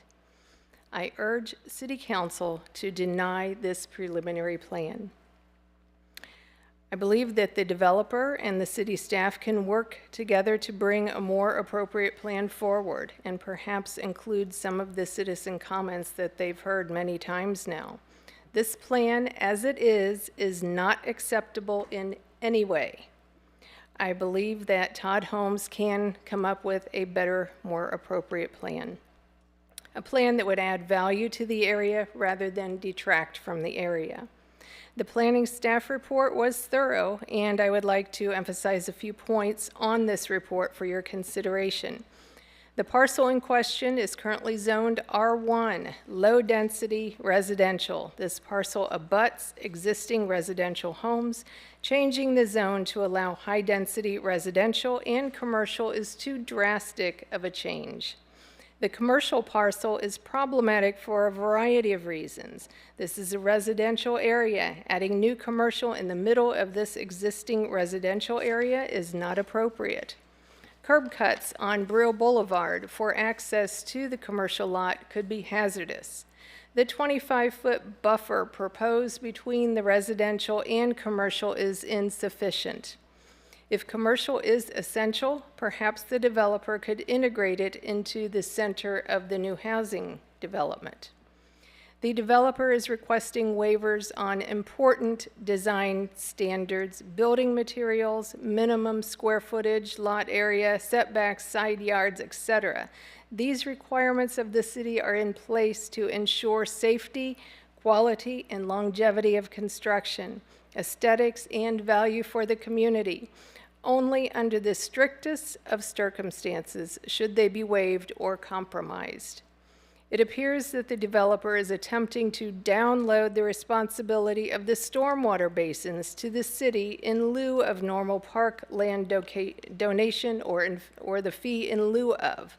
The ongoing maintenance of the stormwater basins are a concern as well. They need to be properly maintained in order to serve their purpose. This is often done by an HOA rather than the ongoing responsibility of the city. Emergency vehicle access is always important. Ensuring that the streets are wide enough to accommodate parking and traffic is a priority. During the Planning Commission hearing on this topic, it was stated that the developer anticipated that the city would fund the extension of Miller Road. Typically, the developer funds such improvements. That road project should not be the responsibility of the city to fund. The staff report states that the following conditions should be satisfied before this plan is approved. I will quickly review these conditions. The proposed development is consistent with the master plan and other city plans. The proposed development is necessary or desirable because of changing conditions, new planning concepts, etc. The proposed development will not be detrimental to present and potential surrounding uses, but will have a beneficial effect. The proposed development will promote public health, safety, and general welfare. The proposed development is not likely to result in significant adverse impacts upon the natural environment, including air, water, noise, stormwater management, wildlife, and vegetation. In my opinion, none of these conditions are met, and therefore this plan should not be approved. Again, thank you all very much for your time and consideration. I urge you to vote no on this until a more appropriate plan is submitted. Thank you.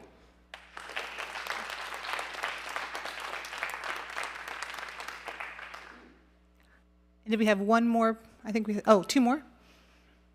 Please approach the podium. Please state your full name, address, and confirm that you have been sworn in, and please speak directly into the microphone. Sam Ashworth, 1912 Antrim Court, and I have been sworn in. For all the reasons that have been presented here tonight and the reasons that were presented, comments that were presented at the planning meeting, I stand in opposition to this particular development. Thank you. Thank you, Mr. Ashworth.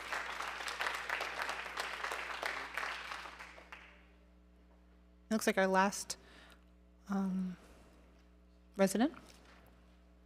Please state your full name, address, and confirm you've been sworn in. Please speak directly into the microphone at all times. Hello, my name's Craig Withrow. I live at 1908 Antrim Court in Manchester Manor. Last but not least, that's... Have you been sworn in, sir? Could you confirm? Yes, I was sworn in. Thank you. Thanks for the city of Middletown for having a vision for stating that this land would be R1 lots.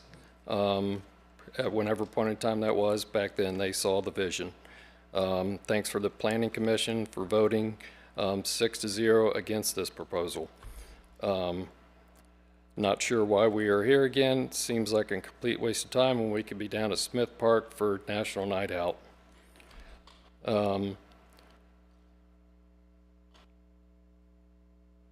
I was born and raised in my house. My dad built my house. I was able to buy that house back about 10 years ago due to location, privacy, woods, well-built houses, nice sized lots, so that my kids can grow up in the same type of neighborhood that I grew up in. The commercial lot seems to be not needed in this area and is highly undesirable. At the previous meeting, a lot of people mentioned, including this one, about the safety at the intersection of Miller and Briel. And if you go up one intersection to Riverview and Briel, it is no better. I urge you to go right there and watch the traffic. People coming down Briel, hauling you know what, and that left lane's supposed to turn left on Riverview. They do not. They realize the lane cuts off, and they jump right over. I'm surprised there's not been a million accidents right there. Maybe the landowner could sell the land to the adjacent landowners in that commercial area section to avoid having to deal with any type of development there for commercial. Again, nobody seems against any type of development, maybe one person at the last meeting. We just need bigger, better houses in Middletown. The 50-foot lots, does Middletown need 110 small lots or 170 small lots if you count the 50 and 60-foot lots? Is this what would draw people to Middletown? No way, shape, or form. I would believe there are already existing R3 and R4 areas that they could be built on within the city. The 70-foot lots seem to be closer to reality of what is in the existing surrounding area. If the city has already zoned it R1, I see zero reasons to change it. Some of these notes are redundant, sorry. As what might be the last nice piece of property in Middletown, I urge you to stand with the existing plan, including the desire of the existing people of Middletown. If you like, I feel like I'm in a Verizon commercial where new customers get free phones, but existing customers don't get anything. But now they've come to reality, and existing customers get something, not free phones.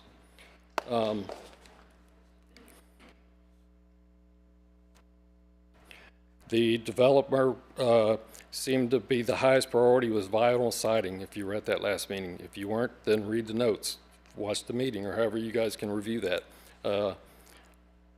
I don't know any vinyl siding in Manchester Manor, and nobody comes to my house and says, "Oh, look at that! I just passed that house that had vinyl siding." Who cares about vinyl siding?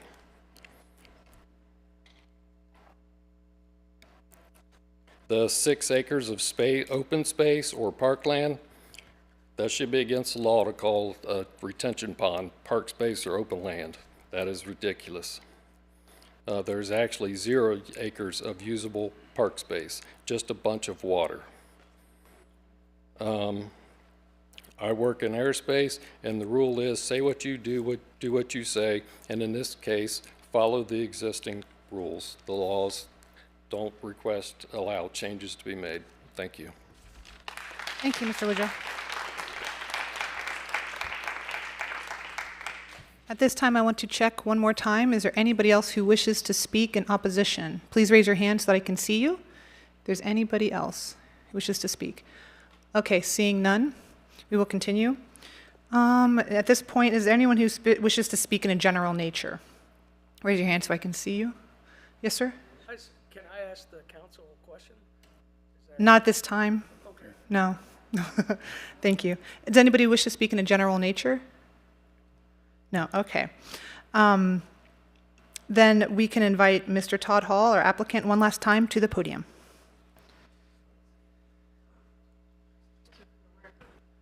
So for the record, public comments are closed at this time. Is that correct? No. Public comment would be closed. Hold on, let me check. No. So should he be able to come back up and ask a question then of council? I don't know if there's back and forth at this point. No public comment. I know, but yes. Yeah. For, against, and neutral. Yeah, usually we wait until after the applicant. So at Okay, this point just wanna make sure. do we wait until after the applicant to close public comment? I think the applicant has the last word. Applicant has last word. In that case, Okay. do we have back and forth with council though, with residents at this time? I don't believe we do. I don't think we do the back and forth with council during the public hearing is an opportunity to present evidence. Okay. If they have questions, they can ask those questions outside of the meeting or during the council discussion. Okay, thank you for explaining that. Okay, is anything else? No? Okay. Yes, Mr. Hall, thank you. Todd Hall, thank you. Can you hear me okay? Yes, thank you very Wonderful. I'd like to share a few things after hearing the community tonight and also at our model home in Waterford in Middletown when the community came out to speak with Andrew Becker, my vice president. I'd like to share some information and also provide some options to council if it helps, if you see fit. I estimate the 50-foot lots to start at $350,000. The 60-foot lots to start at $450,000. The 70-foot lots at $500,000.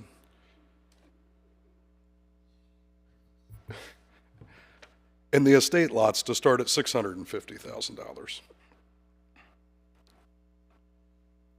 People talked about property value. I believe that this PUD brings property value to your community. I believe it brings it to your backyards.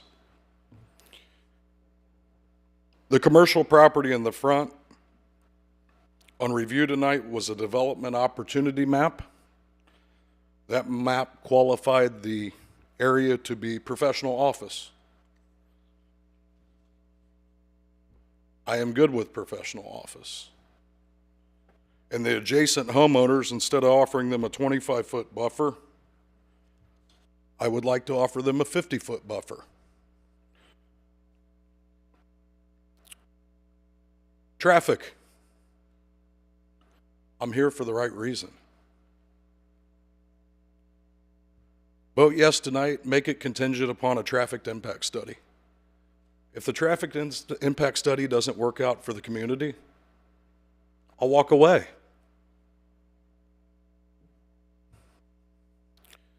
Miller Road. Miller Road should have been developed 20 years ago. It would be the exact same as me buying this farm and you allowing me to put in a gravel road to a substreet. It does not exist, and it should not have taken place back then. I know a gentleman said that he worked here for the past 30 years before this. I have never, in my 24 years of being self-employed, seen where a municipality did that, and Miller Road is not going away, whether it's me or someone else. It does not work without the city being involved with Miller Road. R1 zoning regarding spot zoning. 20 years ago, it worked. 20 years ago, things cost about 300 to 500% less than they do today. If we did R1 zoning that was mentioned and put 70 to 80 foot house or 70 to 80 homes in this community and paved it to your city spec, everyone can pay between $1 and $2 million for each home. The math doesn't add up anymore.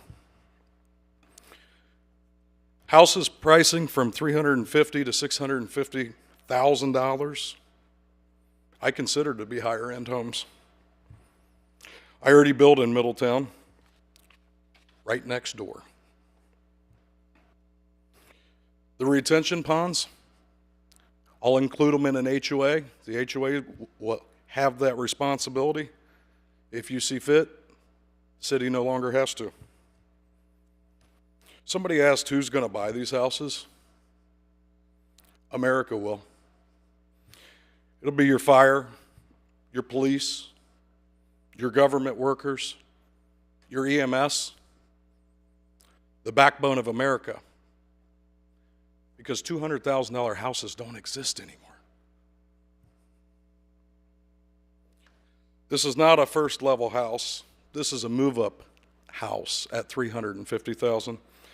Gentleman stated starter homes are between $200,000 and $300,000 today. I absolutely agree with him. And when you start at $350,000 starting and you go all the way up to $650,000, you're providing options to your community at different ones and different financial means.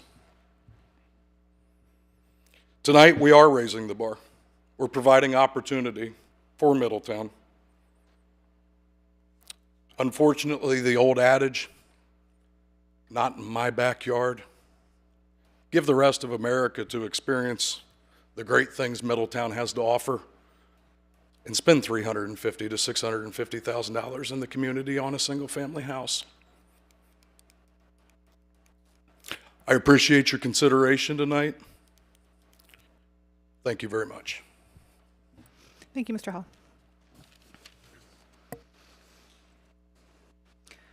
At this time, this does conclude the comment portion of the public hearing. Now council will deliberate. We do encourage you to stay, though there will be no further public comment and no interruptions. At this time, does council have anything to comment Can on? we take a 5-minute break? Absolutely, let's make it 10. We'll come back at 7:35. Amy, stop giving him water. We're trying to get out of here.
right, thank you. We're back in session. Where we left off was we had concluded the public comment portion of the public hearing, and now we're at council deliberations. Like I said, we do encourage you to stay. There will be no further public comment and no interruptions. At this point, does council have anything that they'd like to say? Mr. Lawley. Sure. I'll make this quick.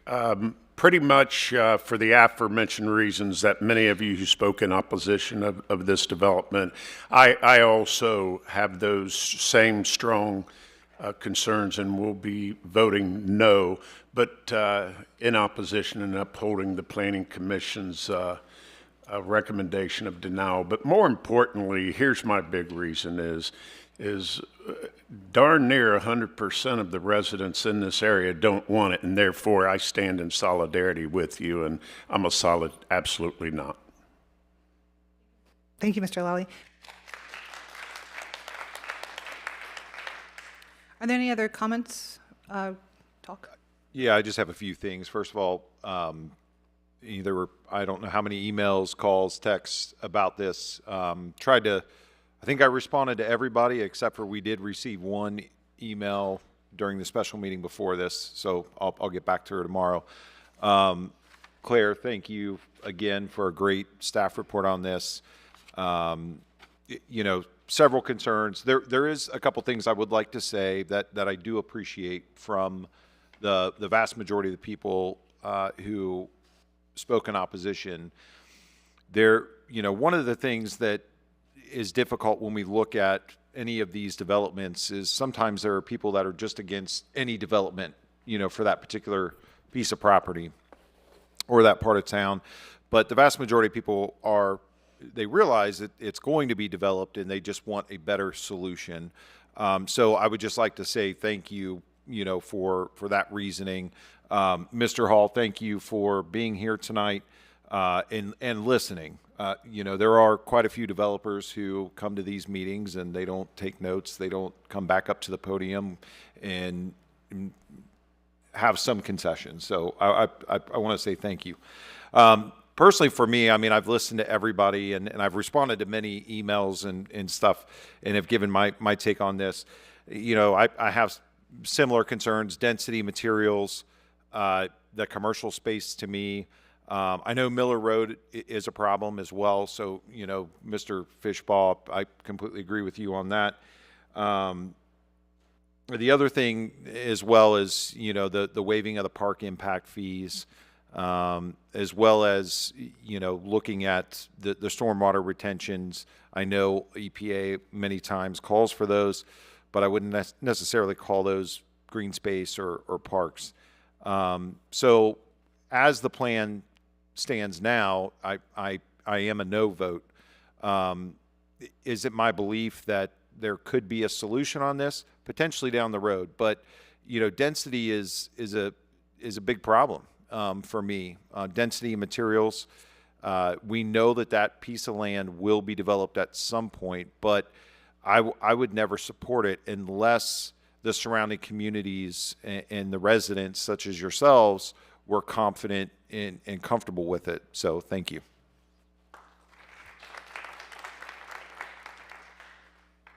Minister Horn? Sure. So, as always, it's always nice to have a full gallery up and top and have citizens come and speak. It's very important, I think, that we hear these things. Emails are great. Strongly worded letters are nice. But to hear your pitch, pace, and power on what your concerns are for the city that you live in, that you work in, that you congregate in, that you spend time with your family, it's very important. A lot of these things I'm going to say, I'm just going to say for public record, so future people know this is the expectation. But I said something to the historical group which will be another topic we have to discuss down later on this month or next month. But the best way to control the narrative is to own it. Now, I'm not telling you to get into the property owning business, but the way to control the property around you is to own it. That's asking a lot, but because it's a lot of land. And it is one of our, probably our last big swaths of residential land, so we want to do this right. That's why I championed that ordinance about the no vinyl. From October 2024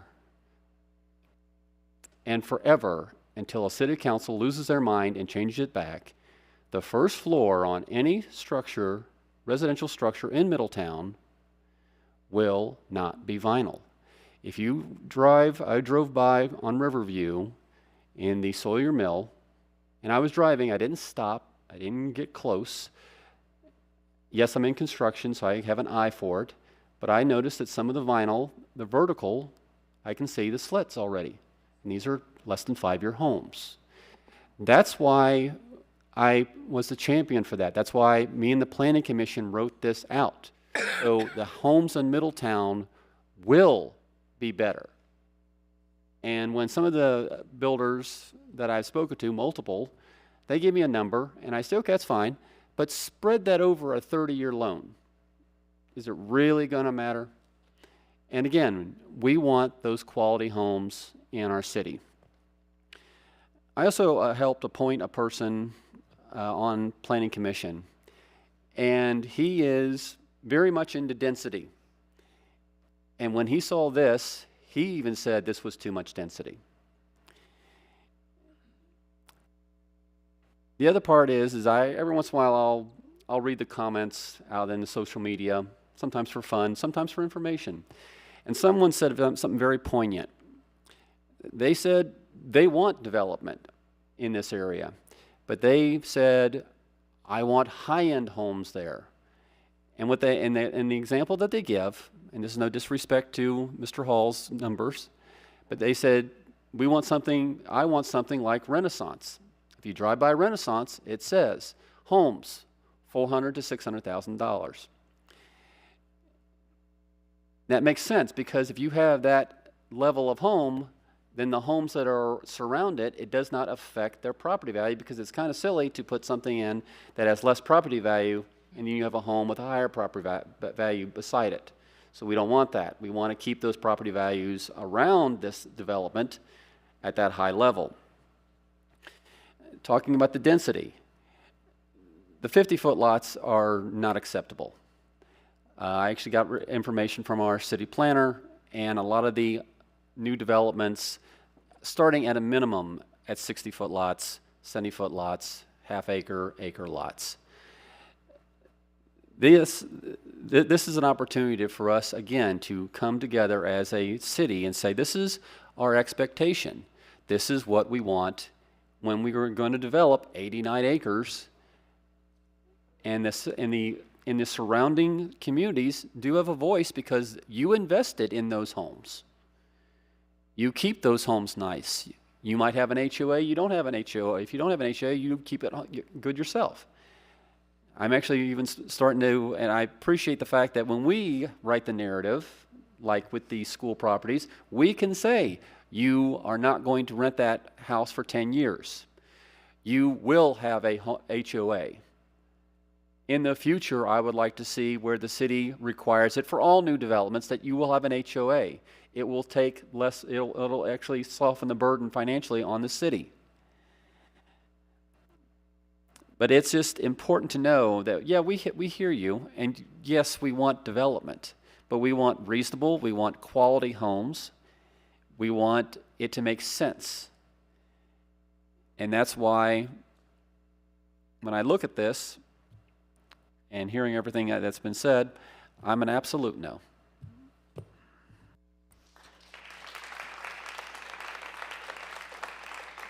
Thank you, Mr. Horn. Mrs. Carter? Well, I've listened to you talk about the 350,000, and I'm for the people here in Middletown. There's lots of land that you could build, 5 houses here, 12 over here, 10 over here, and provide homes for those that can't afford $350,000 homes. So I would say no also.